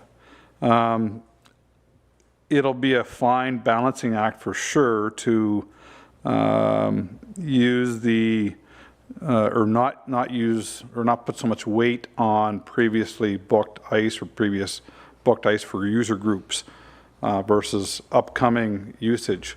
So that'll be a tight wire rope. You'll have to, you know, and I'm sure you'll walk it. And some people won't be happy, some will be happy, but I think there should be some consideration given to. Like, for instance, the group that was here, long-standing groups that try to get back to the community and et cetera, et cetera. So I think they might have to use a weighting system to implement that. I do think that one of the reasons why we seem to have such a big increase in demand this year is I know the newest facility closest to us has been delayed in opening this year. And I still haven't heard of a time when it's delayed. So the whole side, the second side, has been delayed in opening. And I understand their council is going through the motions now, trying to figure that out. But whereas the last year, I think, or how many years has that been open now? Just one or two? 1.5. Where I think that ice time was pretty much filled, that whole side was filled. Right now, that side isn't opened. So I think some of that demand is coming our way. So just with respect to Councillor Tabert's comments about, facilities, a number of facilities and that, I think you're going to have to look at it over the span of like 2 or 3 years to see where it all shakes out, because there's just too many puts and takes right now on what's happening locally. But again, I just want to reiterate, I am in full favor of the policy. I just look forward to how it's going to shake out. Thank you. Any other comments? Oh, Deputy Mayor. Thank you very much, Mayor. So it's just a question. So right now, the delegation that just came, at this point in time, do they have their ice time or do they not have their ice time for this year? Is there, nothing has changed? Am I correct? So, okay, I just wanted to clarify that. I just wanted to be sure of that. Thank you. Yeah, just for anybody listening, the manager of community services confirmed that they have their 9 p.m. ice time on Monday and Wednesday. Yeah. No, I just wanted to make sure if someone's watching the video later. Any other comments? I've got 3, but I'm waiting for, make sure that you have all had the floor. Councillor Bell. Just one last one, just in regards to that as well. I think it's important to note too, like in Whitewater region, we do have that sense of, well, this is the way things have always operated, so this is the way things should operate. Like if you go into the city of Ottawa, and I understand we're not the city of Ottawa, we're a small community, it's different circumstances, but there's men's league games happening at 11 and 12 o'clock at night. And that's part of the issue whenever we're trying to manage minor hockey associations with men's leagues that occur locally. The minor hockey associations have to play games at specific times. They have to be done at certain times. You're dealing with, kids that are going to high school, going to elementary school. You can't ask them, or they can't be scheduled to play at 11 o'clock at night. And that's where some of the historical ice times may have to get pushed, or maybe those requests are coming down the line, because for those minor hockey associations, they have to occur within a particular time frame, right? Whereas local organizations can have the flexibility to push back an extra half hour or 10. So historically, it has been nice that we've been able to utilize 9 o'clock ice times for men's leagues and different things. But if you look around at other organizations, you don't have to go as far as Ottawa. If you look at Pembroke and Renfrew, there's men's league games starting at 11 o'clock at night. And so it's one of those things, like Councillor Olmstead said, this policy is going to be it's a tightrope to walk, dealing with all the different interested parties. So just want to make comment on that as well. Please, Deputy Mayor. I can just add on to that. I agree with you on that, Councillor Bell, and I'll just add that I have 2 grandchildren who play out of Kingston, and their ice time is at 6 o'clock in the morning to try and get in some ice. So that's where we're at. Thank you. Yes, Councillor Moore. Just by what Councillor Bell said, do we have enough staff to actually facilitate 11 o'clock at night bookings, or do we have to have our staff out of the building by 11 p.m.? Staff are scheduled right now currently till 11 o'clock. Their shifts will go till midnight. One of the allocations this fall is going to go until midnight. So we will have staff in the building later than that. Okay. Just wanted to make sure everybody gets their hours and no overtime and that type of thing. Yep. Thank you. Good. Any other questions? It's a worthwhile one, so I'll throw some things on the floor. First of all, just the delegation we had today. I mean, that is, democracy in its works, like to get public feedback on it for us to consider. I think that's a valuable thing. So I just wanted to recognize that at the start. Another thing is that we have had users, non-resident users or users with lower resident numbers already move to Renfrew. And the two examples I can think of are Ringette and Thunder have left our rink for another facility. So it is, there is some pushing and into Renfrew as an example. The two things that I'd like to throw out for us to consider, the first one is the cancellation of ice times. I'm of the opinion when we're talking about how many hundreds of thousands of dollars of taxation money gets put into these facilities in order that they operate every year, not counting capital, because we haven't fully budgeted capital yet, is that for cancellations, they are full cost recovery. If you cancel and it is not rebooked, you pay for your ice. So if you secure 50 hours in September for every week, if you want to cancel in December, you cancel. But if it doesn't get backfilled, you're charged for it. Because once we commit in September, we could have committed it to Thunder or Ringette or some other organization, but no, we're committing it to these other users. So I think our cancellation policy needs to tighten up to reflect the increased demand and to ensure that every hour of ice is used to its fullest extent by our residents first and by outside users second. So that's one thing I would like to consider. The second thing, a little bit more controversial, but I would even go as far as saying that for ice rentals, we do a full cost recovery on the cost of that ice. So if that ice, with asset management plan in place, is $350 an hour, that's what we're selling our ice to. If you are a resident, if you're the Cobwebs and 100% of your players are on that ice, you will get a reimbursement down to $160 an hour. But if you are an outside non-resident team, you're paying $350 an hour for our ice, because that's what our taxpayers are paying for it. And if you are residents, we'll give you a discount, but if you're not, I'm sorry, someone has to pay for the pad to be replaced, and it's on our residents right now. So I'm in support of hockey and the use of the facilities. I want them to exist for my grandkids, and I want to be able to afford them. But we need to get realistic about who's funding it and how do we fund that. So those are two controversial things that I'll put on the floor. We're not asking for a decision today, but think about that and whether that's something that you want to talk to staff about afterwards, or Mark, share your thoughts, and maybe we can consider that at a future discussion. Does that, at this point in time, does it give anybody thoughts or questions that you want to bring up? Yeah, Councillor Bell. One thing that came up in the discussions that wasn't really mentioned today either is having, this year fortunate enough that the contract for the canteen was filled, and we're going to have, some locals operating that canteen for the entire ice season.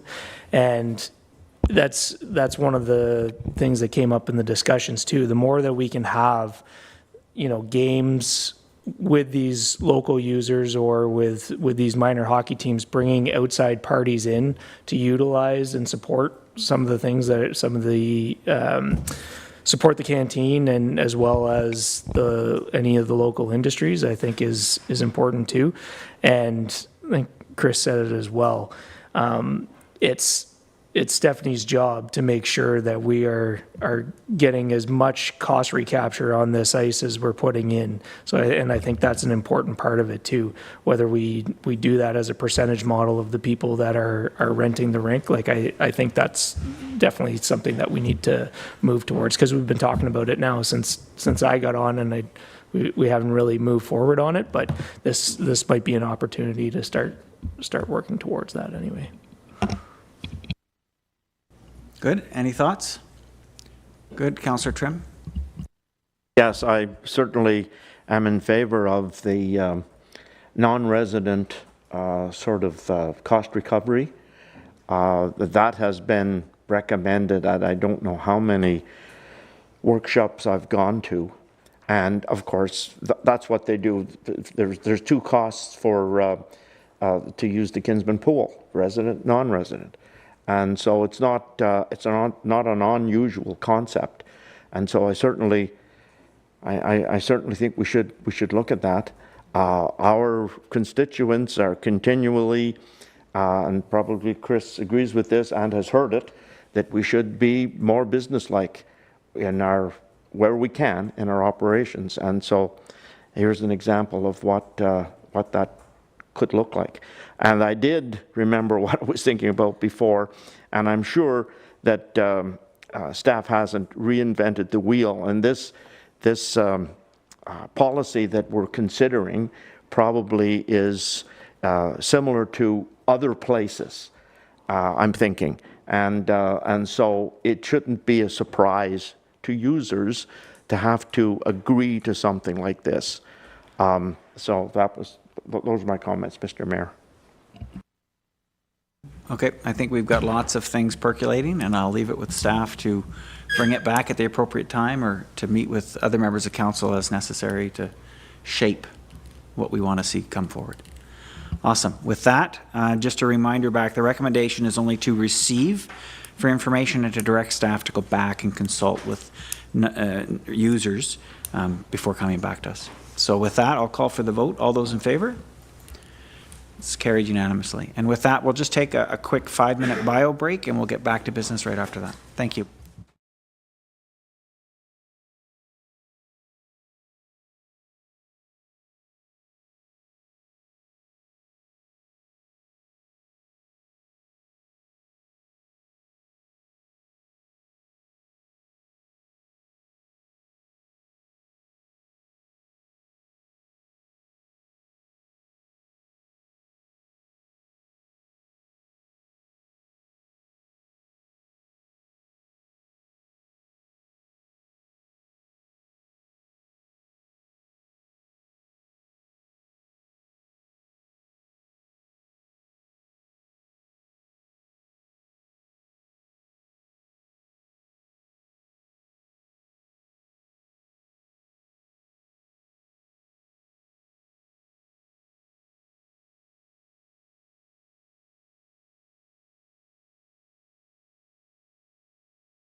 And welcome back to the Township Whitewater Region's regular council meeting for Wednesday, September 3rd. It's 2:49. We're going to call ourselves back to order. We're on item 9.3, which is the sale of land, portion of 2271 Mindview Road. The recommendation is that the Council of the Township Whitewater Region approve the transfer of a portion of the land known municipally as 2271 Mindview Road, Mindview Public Works Garage, to the County of Renfrew for the development of a new paramedic base, and authorize the mayor and clerk to execute the necessary documents related to the transfer of land. A mover and a seconder, please. Moved by Deputy Mayor, seconded by Councillor Moore, and this is going to CAO. Yeah, thanks so much. And so the report that we're going to have, that council has in front of them now, is not the first time we discussed the matter, but direction was provided to the CAO a number of months ago to engage with the County of Renfrew with respect to potential lands for a new paramedic base. The public may have, together with council, read in the Eganville Leader a few weeks ago, or a month and a half ago or so, that there was an acquisition or purchase of land that was happening. It was published, a news article published with respect to the County of Renfrew's report about a new paramedic base in Whitewater Region. But we've progressed the discussion with the county quite a bit further now. We have a good sense of the size of the property. We have the exact size of the property, and we're prepared to move forward with the execution of a purchase and sale agreement. So the property in question, while we did look at other properties, including the one across the road and a couple others in the township, this was the property that was preferred by the County of Renfrew Emergency Services. It's the portion of land that it forms part of our municipal garage at 2271 Mindview Road. It's the portion of the property that's currently the snow storage area and is at the intersection of Mindview Road and Foresters Falls Road. What's in front of you on the map is not attached to the report, so it's a new sketch that's being provided for information purposes and to be able to see it on an aerial photo. The sketch that's attached to the report is the actual survey, but this is a rendition of the property, which is 2.1 acres in size, which takes 2.1 acres off of the entire 8-acre parcel. So the proposal is to move forward likely with the sale of the land in the next few weeks, which should happen relatively quickly as a result of the surveying being done, the agreement on the set price. So we're looking for some concurrence at this point in time. A few notes to make here is that we did initiate an internal review with the Manager of Public Works, Lane Claroux, together with our road superintendent, and it was determined that we could dispose of this land for this purpose, being the new paramedic base. With that, there will be impacts to the service delivery. That is, where are we going to store the snow now? And there's going to be a cost associated with the relocation of that. However, it was thought that we could certainly relocate that to the back of the property. I'm not sure if anybody has a mouse for the screen, but in any case, it would be on the right side of the sketch that's in front of you. Currently, we sort of store some not so much equipment, but materials in that area, but we would relocate the snow storage area in where that blue square is. We would retain sort of a ditch along the bottom side of the property here. So in fact, it would be the west property line. Yes, thank you so much, person with the mouse. And it would go all the way to Foresters Falls Road and outlet into the current ditch in its current location. So the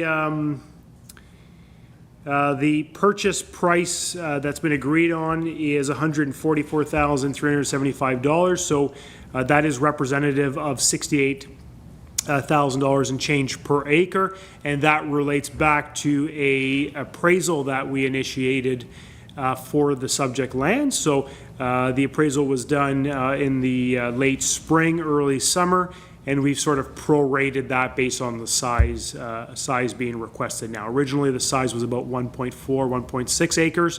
However, based on the configuration of the lot, the county are seeking out just a little bit more land, and the price is relative to that increased size.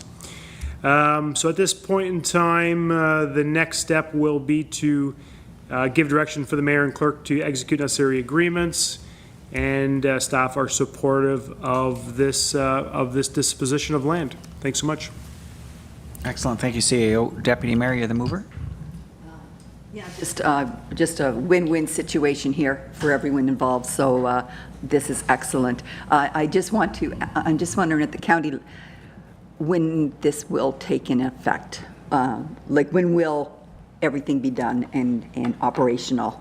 I think I have the answer, but I just want to... Yeah, so while I am not the county and I'm not speaking on behalf of the county, we'll be clear about that, but my understanding is they want to break ground this fall to get the concrete work done before the winter. So I think they're pretty motivated to get this resolved. I mean, we've already exchanged legal information, so we're just trying to finalize the transfer. Thanks. Thank you. Thank you. Thank you. Councillor Moore. Just in looking at that map there,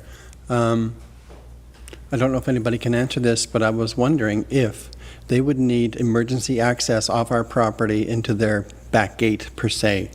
If they're coming in off of Forsters Falls Road and or Mindview, if that entrance becomes blocked, would they require a second entrance and exit during an emergency? I don't know what's required for them in their program, but would we need to have an access gate near our parking lot, is my question. So I could provide some details here if I open up my sketch relatively quick here. So they do have a site development plan, like how the property will be laid out. It does have the main entrance on Foresters Falls together with a potential secondary access through their property onto Mindview Road, so like an emergency exit, if you will. But there's no proposal to have it connect to our property, our garage property. In fact, there's going to be a bit of a berm, so they're going to have excess soil that they're going to kind of berm around there just to create some buffering between the properties. Thanks. Answered my question. They have a second entrance, so it's okay. Correct. Excellent. Any other questions or comments from members of council? Good. I see none, and I just wanted to thank staff. This is an excellent initiative. That's a great increase in terms of access for our community. I'm glad that this has worked out. So with that, we'll call for the vote. All those in favor? Unanimous. Thank you. Next item on the agenda is 9.4, which is the supply and delivery of bulk coarse highway salt.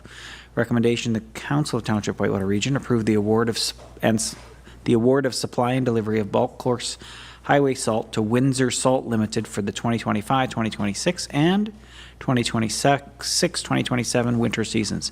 Mover and a seconder, please. Moved by Councillor Moore, seconded by Councillor Trim. Manager, Public Works, please. Yeah, thank you, Mr. Mayor. County Renfrew issued a tender PWO 2025-37 for the supply and delivery of bulk coarse highway salt for 2025 and 2026, and also the 26-27 winter season. The county tender included a piggyback clause for lower tier municipalities to obtain the same pricing structure as the County of Renfrew. They submitted expressions of interest to the township, and we applied back, providing our quantity that we would be interested in joining their tender. The tender came back, and Windsor Salt Limited was the successful candidate with a price of $116.83 for this season and $120.68 for the following season. That's the current price is up from this year's price of $113.10 per metric ton, and we currently are obtain the similar pricing from the previous contract that the county has through a initiatives through the previous leg efficiency group that the lower tiers that join the county's pricing through Windsor Salt. The 2025 operating budget allocated $140,000 for Windsor Salt, which saw a $10,000 reduction compared to the 2024 budget. As of current date, the township has spent just over $72,000, and with the estimated quantities for the remaining of the of this year, additional 690 tons will be required, and approximately 82,000, which would be over the $140,000 budget. The one thing we have looked in the past is creating, because we did lower it, is to actually to have a more of a flat line budget for each year. Is actually either creating a reserve for winter maintenance policy, or just having it coming from the surplus of the working funds reserve each year. And that's it. Thank you. Thank you. We'll go to the mover, Councillor Moore. I see no problem with this. We need salt and we have to order it, and it's nice that we're part of the leg program. I think it helps us out monetarily, so I'm no problem moving forward.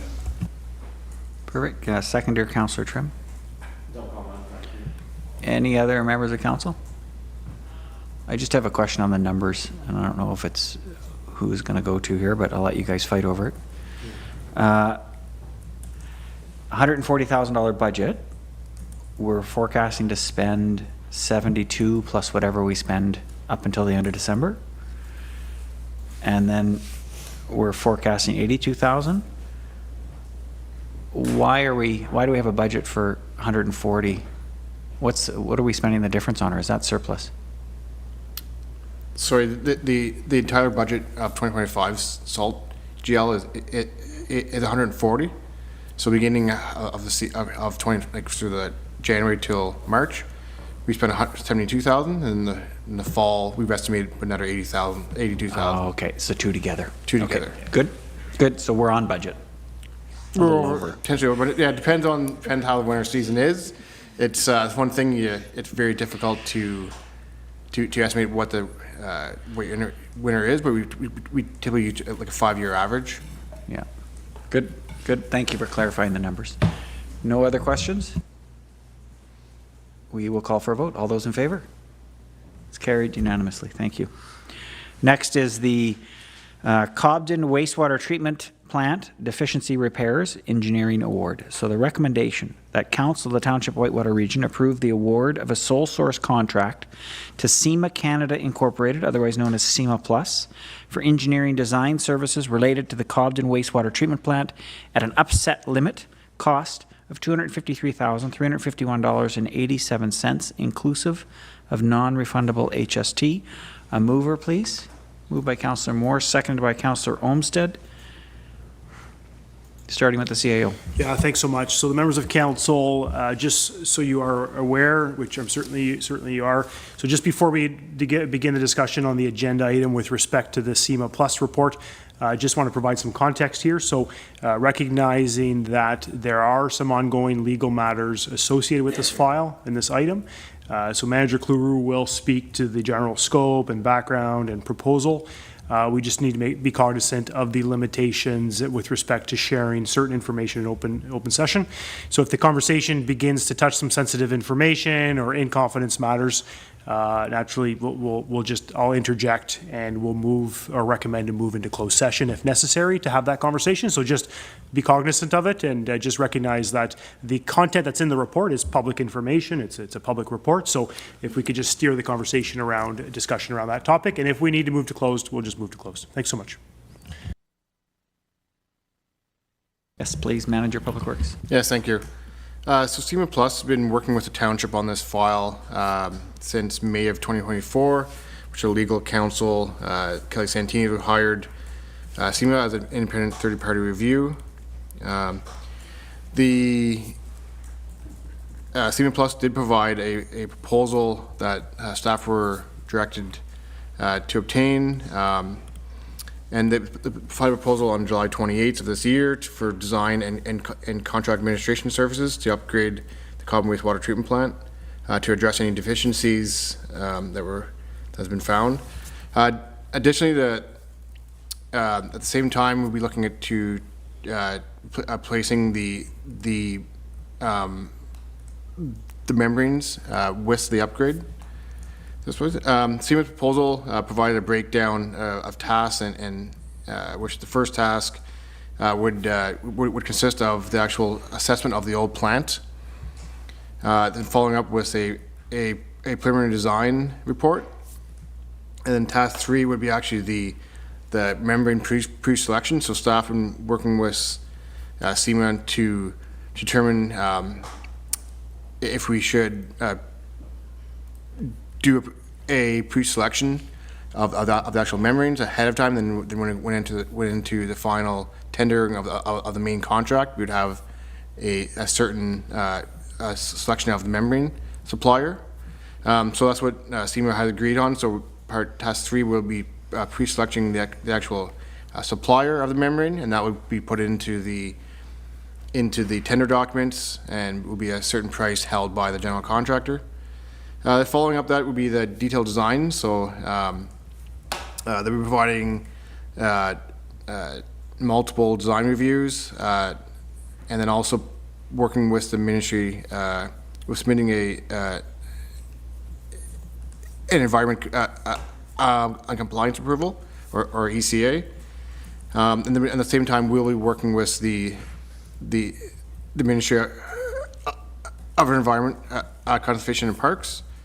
Once the final design has been adopted by the township, it will be sent out for tender. It will allow a 4 to 6 week tender period, and that would close out to be actual tender period in March and April of 2026, with construction commencing early summer of 2026.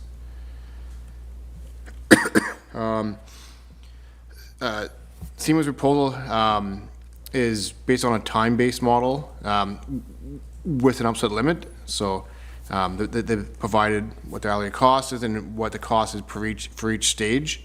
And then also provided a cost, as I mentioned before, for design and contract administration.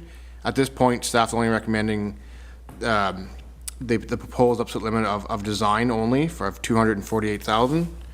And then following up, once a detailed design's been done and during tender period, we would be recommending their estimate for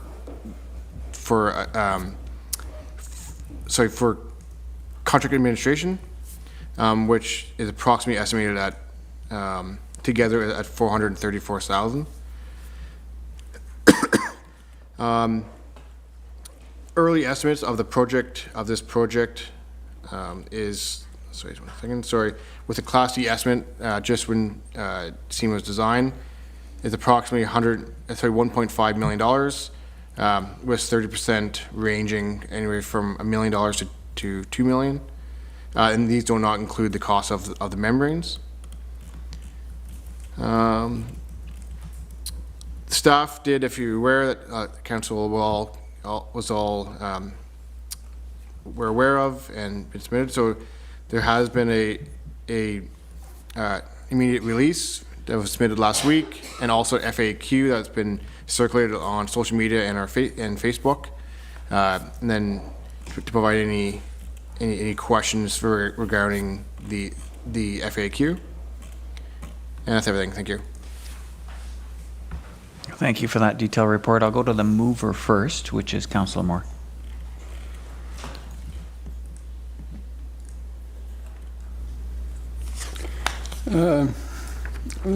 Yeah, I really don't have any questions. Sorry.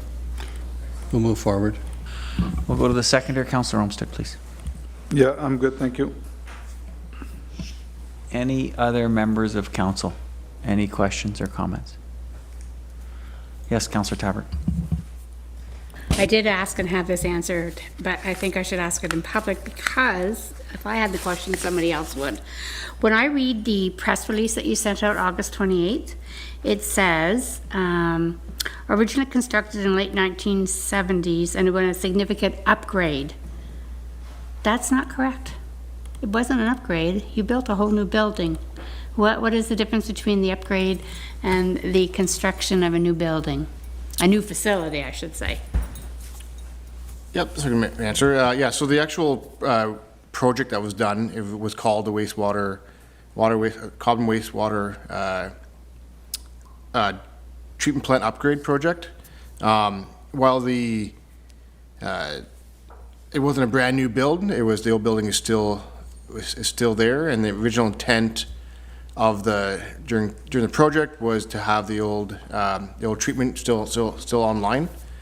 That was the upgrade of the new building and it, but the original intent of the upgrade, like the project name was the word upgrade. Thank you. Any other comments or questions? I know we've had lengthy discussions on this topic over the past 3.5, 4 years, so I appreciate that. But just I wanted to recognize publicly all the work that went into what is being presented today, all of the things underneath the water. It's like a huge iceberg, right? All you see right now is a 2 or 3 page report. There's a huge amount of that iceberg that is still underneath the water, and we appreciate all the work that staff have put into getting us to this point. And I think this is this is exactly the right approach in order to be able to solve this very complex problem. Good. If there's no other comments, we will then call for a vote. All those in favor? And it is unanimous. Excellent. 9.6, landfill budget update and the crawler loader repairs. So the recommendation is to the council of the Township of Whitewater Region. 1, receive this mid-year landfill budget update report for information purposes. And 2, approve the quotation from Brandt Tractor Limited, quotation 960002410001 for parts for the 655K crawler loader in the amount of $11,454.17, inclusive of non-refundable HST. A mover and a seconder, please. Moved by Councillor Moore, seconded by Councillor Olmsted.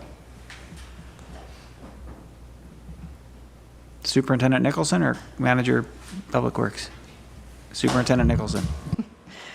Thanks, Mr. Mayor. So the township has experienced several unanticipated operating and capital expenses at the landfill so far this year. And this has resulted in some financial pressures on the approved budget. So staff felt it was necessary to bring you guys a mid-year update to understand what is happening out there. So the additional costs that we're seeing are primarily related to equipment repairs and maintenance that were not foreseen during the 2025 budget prep process. So essentially the John Deere 655K crawler loader, this was a piece of equipment that was purchased in 2014 and it works alongside our new compactor that was purchased last year, but it does still operate as a key piece of equipment for material handling and just general operations of the site on a daily basis. So just so you're aware, the loader is used to spread and compact waste, as well as they use it quite primarily for hauling cover material, and they use it daily during landfill site operations to push up piles as material comes in throughout the day, just to keep stuff moving. So in 2021, the loader underwent a full replacement of its undercarriage due to some excessive wear that had occurred over the 5,000 hours that it had gotten to at that point. So now that work was expected to add approximately 5 to 7 more years of life to the crawler loader at that time. So with the addition of the landfill compactor, the loader is operating fewer hours, and that's expected that might further extend the undercarriage a little bit further. And so the replacement of the actual machine is scheduled in 2034, which is consistent with our 20-year life expectancy for that piece of equipment and the fleet policy. So the next thing to jump into is related to the rental of our collection bin. So when the landfill depot drop-off, we're calling convenience drop-off area, was constructed, initially the plan was to contract out the rental and servicing of the bins. There's 3 metal bins that are used for the collection of basically bagged garbage from smaller loads, like smaller vehicles like cars and trucks. And However, this approach was abandoned in late 2023 because the tender submissions were significantly higher than the budget estimates that were prepared. So in 2024, Council approved a pivot to purchase bins and a trailer, and that we would continue to do a month-to-month rental of the bins until the new ones could be purchased. So the landfill bin tender was finished in November 2024, and we were expecting delivery of the bins in January. However, they were delayed quite a number of months until May of 2025 this year.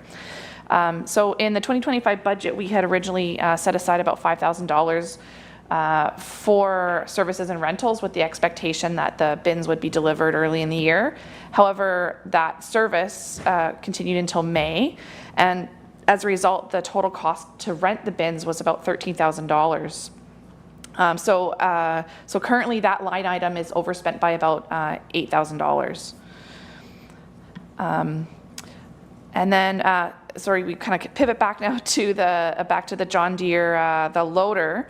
So the township's mechanic has obtained a quote to have some repairs completed on the crawler loader because the pins, bushings, and associated hardware of the bucket of the machine are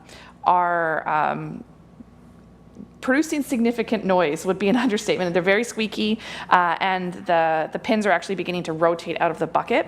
And I've actually heard from the mechanic, township's mechanic this morning, that the pins actually have now broken completely. So the mechanic has requested some quotations to have these pieces of equipment repaired, and the quotes that we received from the John Deere dealer, which is Brandt, confirmed that they're the only one that can provide these specific John Deere non-serviceable sealed pins and bushings, and the quote for that came in at $11,256 plus HST. The mechanic also did request a quote from a local machine shop to have new pins, new serviceable pins and bushings fabricated, and the quote came in for that at about $6,000, about half the cost. So the installation of the actual pins, they're going to attempt to do this in-house. However, if they're found to be quite seized and they can't do it in-house, that the machine will need to be sent away to have the pins bored out, and there will be an additional cost of between $2,000 and $3,000 to undertake that work. So at this point, staff are recommending that we actually proceed with the original manufacturer parts, the non-serviceable parts, because they don't require as much daily maintenance as the serviceable pins would, and there would be no need for some other equipment modifications to undertake that. So the landfill's operating budget for services and rentals is currently $8,000, and $4,700 of that has been spent to date. So the crawler loader repairs will result in this budget line exceeding the allocation by between $8,000 and $12,000.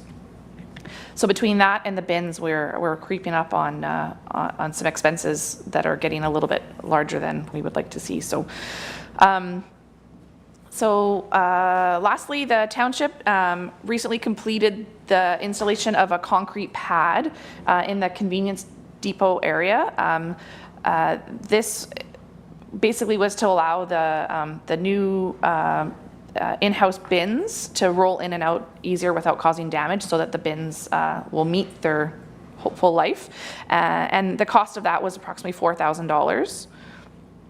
So to date, expenditures from the landfill development account, while the budget is $7,500, that account is currently sitting at $7,300. We did have two other items that were intended to come from that account, which was the installation of CCTV and an intercom system to support the site safety and some operational efficiencies out there. So that there's an additional cost of approximately $5,000 that we're anticipating spending later this fall to install those systems. Okay, so long story short, The 2025 budget includes recycling, garbage collection, and landfill operations, and has projected revenues of about $1 million and expenses of $1 million. Within this budget, we receive quite a bit of tipping fee revenue for the Ross landfill is estimated at $270,000 as of the time of budget prep in 2025. As of the date of this report, we've collected $125,068 in tipping fees, and which does exclude the July and August on-account billing, so those will be coming in shortly. But based on the current trends, staff are anticipating a shortfall of about $25,000 in tipping fee revenue. On the positive note, we did receive some additional revenue from the Circular Materials Ontario Blue Box Depot Operations Agreement, which is going to generate approximately $18,500 in 2025. So that will partially help offset some of these projected shortfalls. So despite the additional revenue, the unexpected equipment repairs and other operational costs that I've discussed have resulted in our expenditures exceeding the approved budget. While the final shortfall can't be confirmed until the end of the year, staff do recommend utilizing the Landfill Reserve Fund to cover these overages in the meantime. So this approach will ensure that the landfill operations can continue and that the equipment repairs proceed without disruption while maintaining compliance with our landfill obligations on our license and our financial reporting requirements. That was a lot, I know, but do you guys have any questions? Lots of numbers. Thank you. I'm going to go to the mover first, who is Councillor Moore. After all that, I would concur with the mechanic to try and fix it in-house and have the parts made if that was his wish. If it all goes well, it is considerably cheaper than the other contract. So I'm in favor with proceeding with our mechanic. Thank you. Now, sorry, my interpretation of that was the opposite. The mechanic's recommending the purchase of the John Deere parts. No, the mechanic was recommending, sorry, did I say that wrong? Sorry. The mechanic is recommending to proceed in-house. So I'll get Superintendent Nicholson, please clarify. Yeah, so I'm sorry, the mechanic is recommending the purchase of the John Deere parts, but that we proceed in-house to remove them ourselves and try to install them ourselves. Yes. And then if the removal and installation doesn't go as planned, then we would have to look outside of the townships. Okay, I mixed that up. And then there would be an additional cost for that. Yes, I'm in agreement with the mechanic. Okay. Thank you. Thank you. And our seconder was Councillor Olmsted. He loves numbers. He's probably following this like 100%. I'm still writing numbers. So I'm going to leave it and come back to me if needed, please. Thank you. Councillor Trim. Thank you, Mr. Mayor. Through you to the manager, I'm just wondering why why you think the tipping fees are down, and that's not a bad thing. It means that less have been brought to the landfill site, I'm assuming. And so, any idea? We've got more development, and yet less tipping fees. Yeah, we did have a very slow start to this the late winter. We had quite a bit of snow and ice quite late. So in the Q1, I know we were quite behind on tonnages and tipping fees, and that might be partly to do with it. As I mentioned, we're still waiting on the July, August on account payments to come in, partly due to our delay in getting that was due to the computer issues that we experienced. So we were a little bit slow in getting that out. It's hard to say for sure. I mean, other than the early spring, terrible winter weather, the rest of the summer has looked like it's progressed relatively similarly. And our tipping fees are up by they were increased by 2.5% this year. So perhaps people are recycling more. It's hard to say, but unfortunately, I don't have an exact answer, and I won't really know that for sure until the end of the year once we see the absolute final number. At this point, we're sort of trying to extrapolate out what our numbers look like, but that's sort of a rough guess at this point. I don't have a hard answer. Any other questions? Yes, Councillor Tabbert. I have some questions, but I'd like to give Councillor Olmsted a chance to do his numbers, because mine are all about the numbers. And if mine are wrong, then... So, yeah, can I do that, or should I go ahead? Councillor Olmsted, are you ready to talk? Yeah, sure. Okay, good. We'll go to Councillor Olmsted, we'll come back to Councillor Tabbert. Yeah, thanks. Thanks for the very thorough report. So I think if I'm reading it correctly, you got 3 different funds with various budgets. We're going to be about $25,000 over budget in those 3 funds. Is that kind of close? Sorry, I'm looking at the treasurer. I added up the same number, 25,000. Okay. Yeah, you're short 25,000, Okay, plus you're the short difference in revenue. 25,000, yeah. So just the wording maybe I'm getting caught up with. So we're short budget-wise, just with respect to actuals, but then there's a comment, reject a year-end shortfall of approximately 25,000 in tipping fee revenue. Is that in addition to the 25,000, or is that the actual shortfall? I guess that's where I was going with that. I believe that was written as the overall shortfall. The pieces with the waste management budget is we've been striving every year to, since it's a user fee-based system, to not have any of it attached to taxation at all. So whatever its revenue comes in, we try to match the actual expenses going out. And with any overages that are created of revenue, going to reserve, which we've typically been able to do over the last number of years, even with the addition of the new compactor and the changing of the curbside collection contract, all those type of places. So with the tipping fees going down, the overall expenses more or less reaching the top of their lines or their maximum budget amounts as a group, not individual lines. And that's the issue that's happening here, is that individual lines are going to go over what was originally budgeted, but as a whole, the budget is holding fairly steady. But with the loss of that amount of tipping fees, which ties into the revenue side, that's where the impact starts. That's why the recommendation was either to put that overage either comes from the landfill reserve, which we contribute to every year, or to come from working capital reserve from taxation should it exceed that amount. However, I don't see it exceeding that amount. $25,000 is well within the current budget amount, or current reserve amount, which I believe is sitting around $39,000. Is it on the same numbers? Yep. Okay, keep going. Yep. So I think I understand that, the 25 grand. And then am I to assume that this 18,500 come from circular materials is offsetting some of that $25,000? So actually the actual shortfall is only about $6,000 or $7,000. Okay, good. I'm clear. Thank you. Perfect. I was thinking it was 25 plus the 7, but you're saying it's the other 25, so it's really a shortage of 7,000. Okay. Good. Any other questions on this one? Yes, Councillor Tabbert, come back to you. Yes. Okay, my numbers are totally different than his. I'm glad he went, but I do have some concerns here. You say that we were renting out the bins and we were expecting them to get in and they didn't come in on time. So it cost us an extra $13,000. So who has to pay for this? Is it our fault that we expected them too early, or was it the person who's bringing them or the company that's bringing them that delayed it?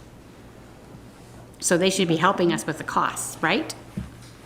Yeah, so the tender that was provided didn't include any liquidated damages. It just provided a cost for, basically cost and then what the expected delivery date was.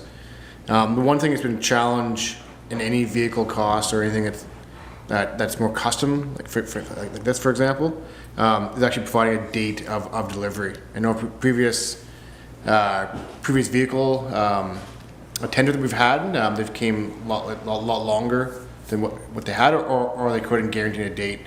I know, for example, our tandem, for example, our last time, it was a few months late. than expected. Staff did, I think the tender was supposed to be early on in 2025, and it went a few months past. Which staff did initiate some cost in our budget, but went a few months later than that. Okay. Going down to equipment repairs and maintenance, it said that how did you word that? Oh, the John Deere went under major repairs in 2021, extending the life to 2034. However, in equipment and repairs, you say that the pins are producing significant noise, which is in the, after operating for 11 years, which is normal. So did we not account for these pins not being any use after 2025? And you went with the 2034 for everything then? Let me speak left. Yeah, so our fleet policy and also our TCA policy, so tangible capital asset, thank you, stated that for these pieces of equipment, it's a 20-year life expectancy. And then with also there's repairs into that cost, which is included in each year's operating budget. For example, we did have back in 2021, we did have a major upgrade, not upgrade, but repair to which was budgeted throughout the year for it. And this one here was a unexpected repair that had to be done. The one thing that we have to look at staff is now we have 3 pieces of equipment, one being brand new, but we have 2 pieces that's getting older, and with only a budget of, I think $8,000 in our repair budget for that. These 3 pieces of equipment are heavy equipment, and repairs cost that they're very expensive to fix. So one thing we have to look in 2026 budget is that line item for repairs and maintenance that is higher. And that was my next question, is how can we prevent all these expenses, unknown expenses? Is there any way we can have a reserve fund for specifically this? I know we don't want to charge more to the ratepayers than we have to, but I mean, coming back now, saying we need more money, I don't think is in the best light either. I'm not into these things. I don't do maintenance and stuff, so I don't know. I mean, even my house, who knows what's going to happen, but with the expertise that we have in our staff, I just thought that maybe we could do something different so that we don't come back and say we have this huge shortfall. Thank you. Yeah, can I? So for part of your question, for the unexpected expenses and things like that come out of that part, that's kind of where working capital comes in. It's for those unforeseen expenses that it kind of can come up between the budget cycles type of piece. And that's where, so we're going to actually, I'm going to be bringing forward a policy for reserves as a whole as to what their general balances should be, and that would protect the township, as in X number of dollars has to always be in working capital. And we would actually include that, should that fall below a certain level, we would rebuild that up, and it would be included in the next year's budget to bring those over a certain period of time back to their level. So we always have that money in reserve to fund things like these unforeseen problems. The part to your first question, and I could kind of tell where you were going, the cost we had at the first in 2021 was actually for the repair of the tracks, so completely different component of the machine. The tracks are the lower part. These pins are actually for the loader, which is the upper part of the, so it was never even serviced the first time we had that cost. So this is an additional chunk of the same machine, but that's why it was never included in, whenever we've talked about the tracks have been brought to 2034, but the loader was not even addressed at that point in time. This is a new area that needs to be addressed on the actual same piece of equipment. This is its piece to bring it to 2034. So all moving components, but different repair jobs. Thank you. Any other questions? I have one, probably with respect to the TCA policy, but on this specific piece of equipment, it's had some major repairs, 2021, potentially another bottom carriage in 2028. these pins now in 2025. Is there a process by which we analyze the upcoming costs to say, okay, we've hit the limit? Even though it says we're supposed to keep this vehicle in service for till 2034, we're spending more money on it than it's worth. We got to get rid of it and replace it now. Is there a process by which that decision can be made? Currently, no. It's not set up that way. However, we are actively reviewing the TCA policy to bring that back to council to look at the length of time certain pieces of equipment sit in inventory. Certain things can sit in longer than others, and some of them, just the way that they're built nowadays, don't last as long as they were originally planned to. So there's that side, and there is, due to this event and another piece of public works equipment that's having a similar situation, we'll be bringing something to council of saying whenever it reaches X percentage of original replacement cost, that the option is then presented to council. Do we terminate early, take the cost of the net book value after amortization is off the actual asset, what that value is, and buy a new asset, see what we can resell whatever piece is for, to kind of cut our losses, for lack of a better term, and purchase a new piece of equipment that hopefully will not incur the same kind of repair costs. And so it transfers it back to the capital budget instead of always being impacts to the operating budget that are unforeseen. Perfect. I just ask that please have a pre-discussion with Councillor Olmsted, the lead on finance, on that policy, just to make sure we catch all the spots to make sure it is as good as possible. So I'll come back to Councillor Trim in a second. We'll let Manager Public Works offer any additional comment, and then we'll throw one more question. Yeah, and I'd like to add, like our staff mechanics, you know, they do have a lot of equipment, and they do review each piece of equipment on their annual inspections and throughout the year. Just for example, this vehicle was purchased in 2014 for $227,000. So the price, I'm not sure it'd be a lot different than it is today, and we've spent very little in dollars. There was a track replacement done in 2021, but other than that, there's been very little, very minimal on breakdowns and expense on the equipment. And we feel that having this repair will hopefully get us to the TCA policy of 2034. Perfect. Thank you. You're thinking exactly what I was hoping. Councillor Trim. Yes, and I'm just wondering, Mr. Mayor, through you to the treasurer and the manager, when that track loader was purchased, we didn't have a compactor. Maybe the time will come when we would consider we don't need a track loader. We have an excavator and we have the compactor, and so perhaps that's a piece of equipment that doesn't ever need to be replaced. I was wondering if that could be part of the study. Manager Public Works. Yeah, thank you. Yeah, it's one thing that we've looked in staff is, I don't think all landfills, but a lot of landfills have two pieces of equipment. They have a compactor and a loader, for example, like tracked or wheeled. Typically it's tracked.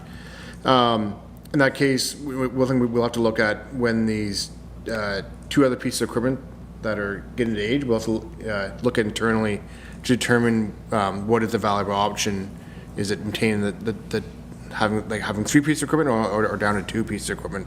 But that'll be addressed in the next couple of years. Excellent. Thank you. All good questions. If there's no more, we'll call for a vote. All those in favor? It's carried. Thank you. Good. Item number 10, notices of motion. Just before, actually, we'll review the pending notices of motion. Clerk? So we still have the two, both from Councillor Moore. One's for Watchorn Drive vehicles. I do believe that that's going to probably come back at the next meeting, the September 16th meeting, a report. That's correct. Okay. And we have the Beachburg water main breaks. Same meeting. Perfect. Okay. Thank you. So there's two pending, due for September 16th. Is there any other new notices of motions from any members of council today? Okay, I see none. Thank you. Next item is correspondence. We have two items that require direction. The first one is we tabled and brought this forward to today, the state of the soil health request from the Standing Senate Committee on Agriculture and Forestry report. This was the 160-page report asking for municipal endorsement of the recommendations. Clerk, I should read the recommendation to put it on the floor. The recommendations of the Council of the Township of Whitewater Region urge the Government of Canada and the Province of Ontario to implement all the recommendations contained within the report and commit to recognizing a sense of urgency and act accordingly in order to protect and conserve our soil as per Recommendation 25, and that this motion be circulated to Robert Black, Senator, John Nader, MP, Perth Wellington. I'm not sure why that person is included, but... Because they were included on the original. Okay. Billy Deneau, our MPP, Cheryl Gallant, our MP, and the Senate Standing Committee on Agriculture and Forestry, and all municipalities in Renfrew County, as well as the OFA. A mover and a seconder, please. Councillor Tabbert, seconded by Councillor Moore. Good, and we'll open the floor to discussion. Councillor Tabbert, do you have anything as the mover? Do we know why all the farming organizations aren't being copied on this? You can amend this motion to include any other farm organizations that you'd like to include. I only know of two, which is the National Farmers Union and I think it's the Canadian Christian Farmers of Ontario, though. Or maybe it's just Christian Farmers of Ontario, CC. Oh, yes. We'll clarify exactly what the address is. So I'll consider that a friendly amendment because we're only adding to the distribution list. The seconder, Councillor Moore, you're okay with that? Yes, I'm okay with that. Perfect. Good. Any other questions, Councillor Tabbert? Nothing. Good. We'll turn to Councillor Moore as the seconder. I'm in favor. Anything we can help do to protect our lands and become more fruitful is the better for us. Excellent. Thank you. Any other questions or comments from other members of council? Okay, seeing none, we'll call for a vote. All those in favor? It's unanimous. Thank you. The next item requiring direction is from the Renfrew County District School Board. It's relating to the delegation that we had, or presentation earlier today. The recommendation, whereas the Township of Whitewater Region is following interest, improving our schoolyards by creating an outdoor learning spaces and tree canopy environments. Whereas the Renature Foundation is undertaking the Canadian Renature School Program, which will be building outdoor learning spaces and planting trees at the elementary schools in Renfrew County District School Board. Be it resolved that the Council of Township of Whitewater Region acknowledges that the Renature Foundation is applying for funding opportunity from the Federation of Canadian Municipalities Growing Canada's Community Canopies initiatives for the Canadian Renature School Program, which will be building learning spaces and planting trees at elementary schools in Renfrew County District School Board in partnership with the Township of Whitewater Region.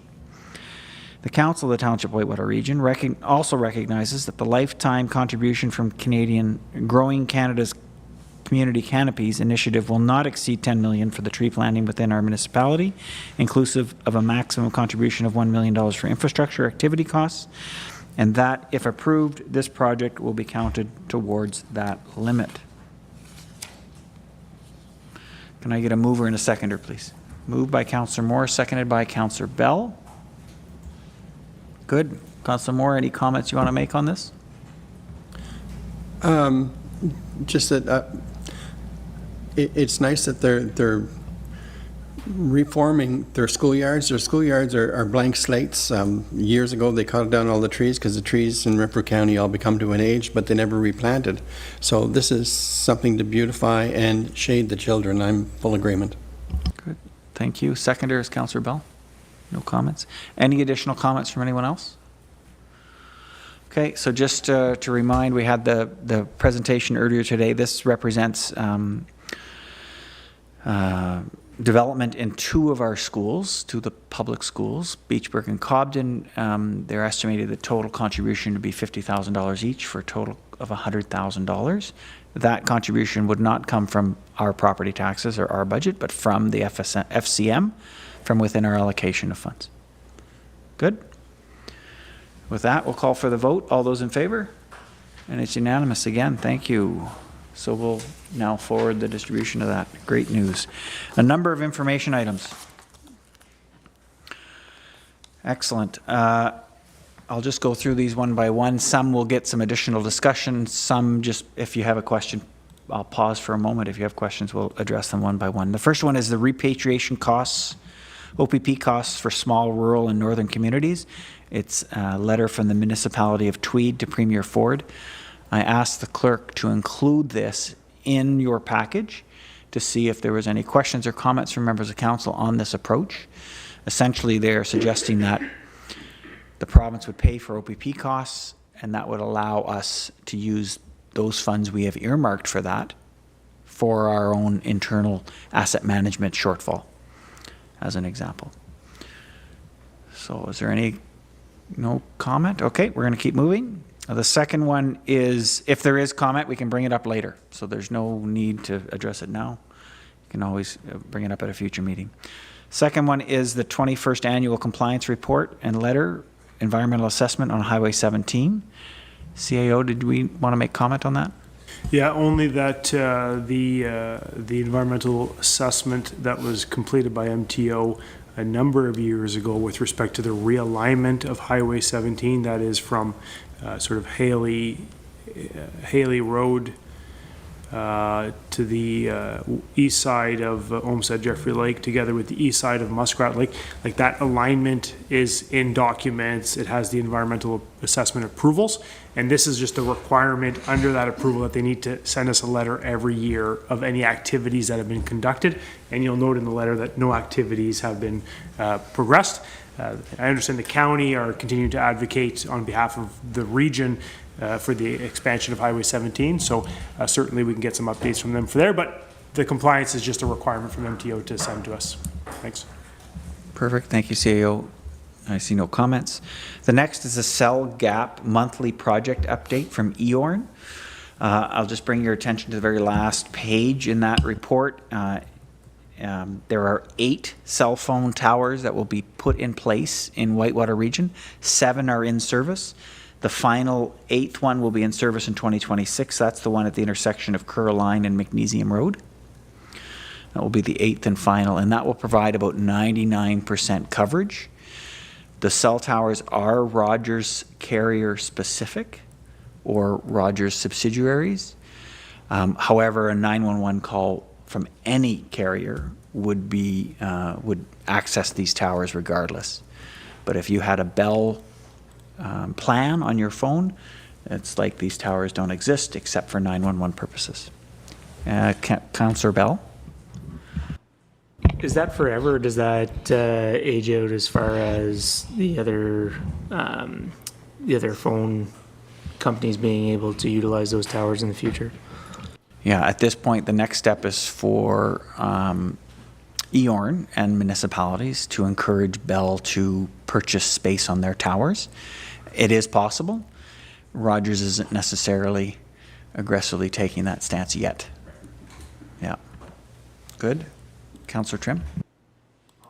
At the last time you reported, you said that the towers weren't meshed yet. Have they been meshed now?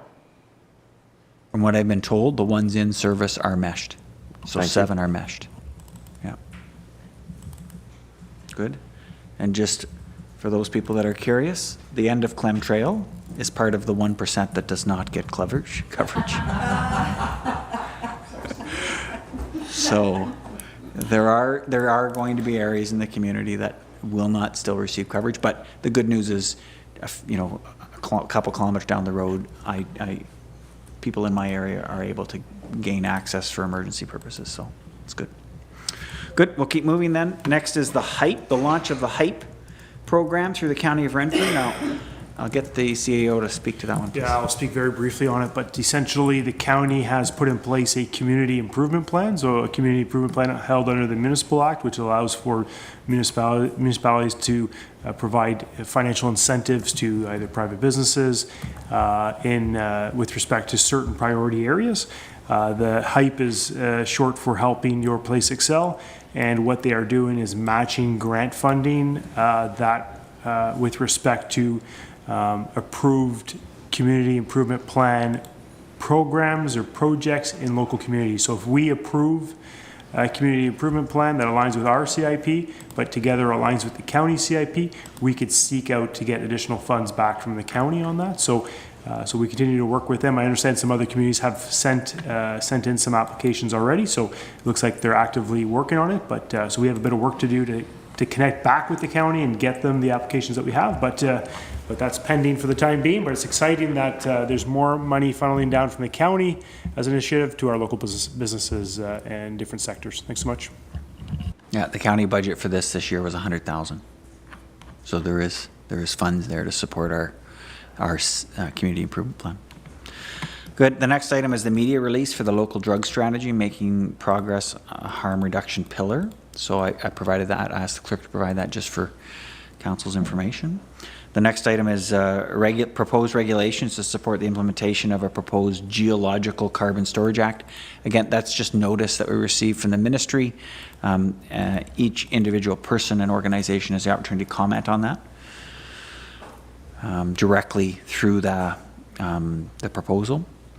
Item G is the County Council summary. It's there for you to review. I'll take any questions, but I just wanted to highlight 2 dates that are in there.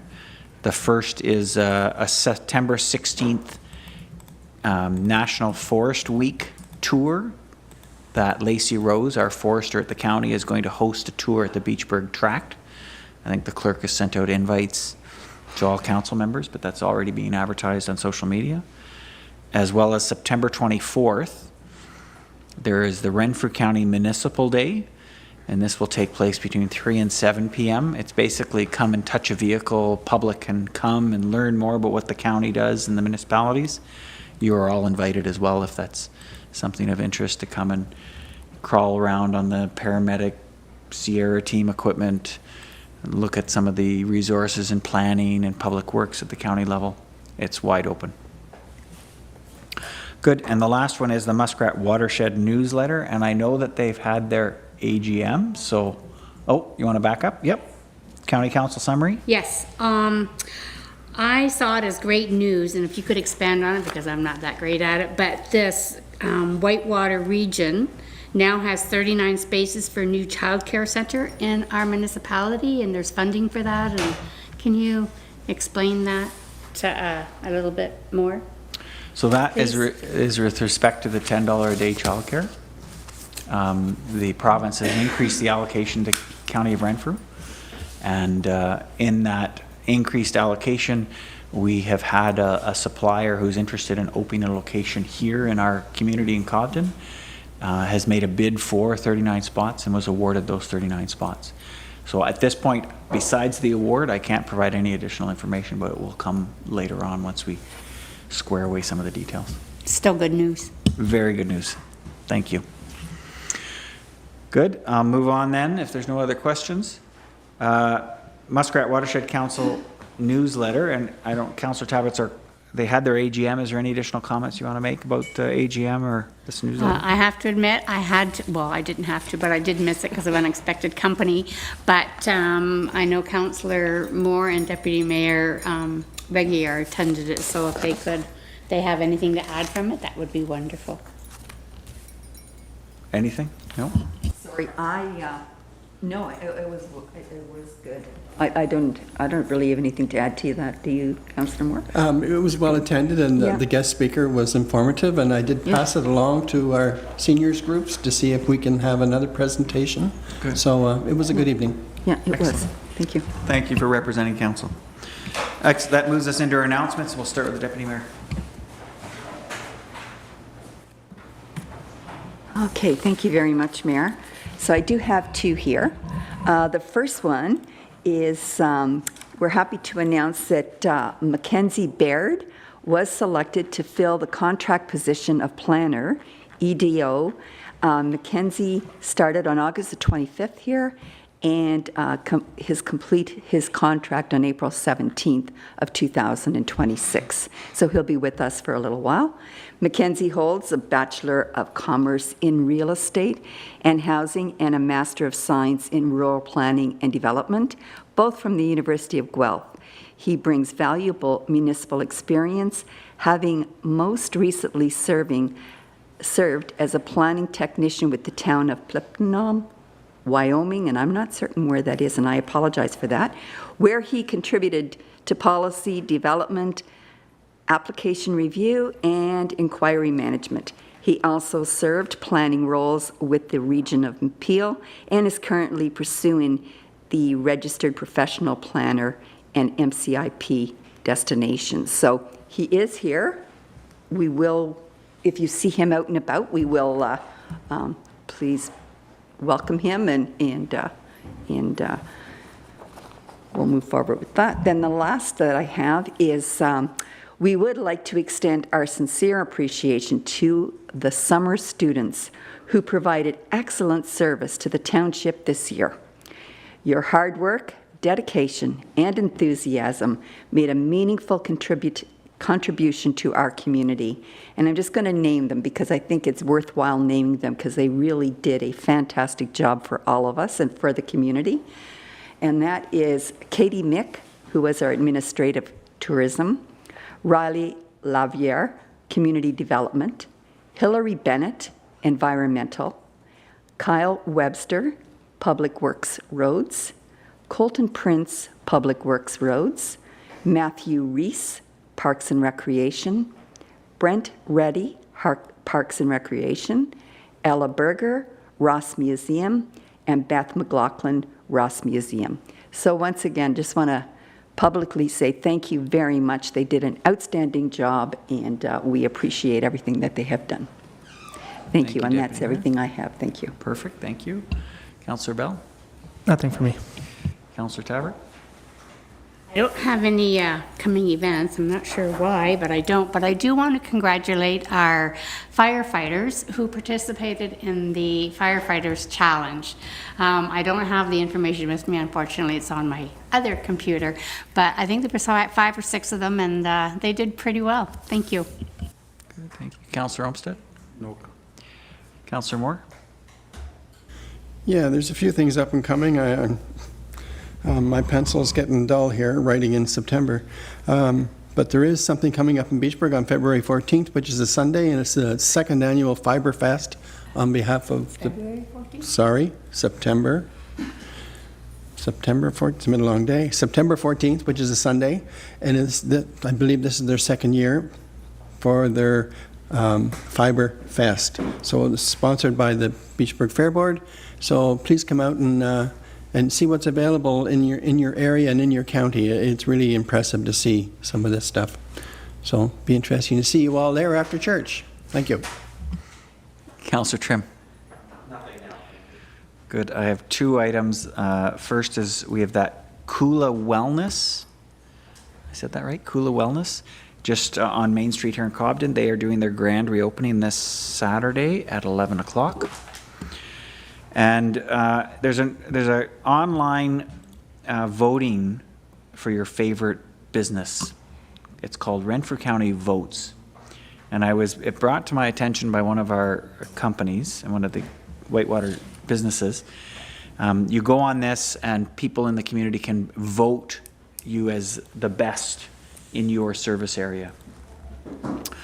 So I went online, I looked at this. Sour Joe's, our own Sour Joe's here in Cobden, they got 15, count them, 15 platinum awards, the highest award you get. 15 different categories, they got platinum.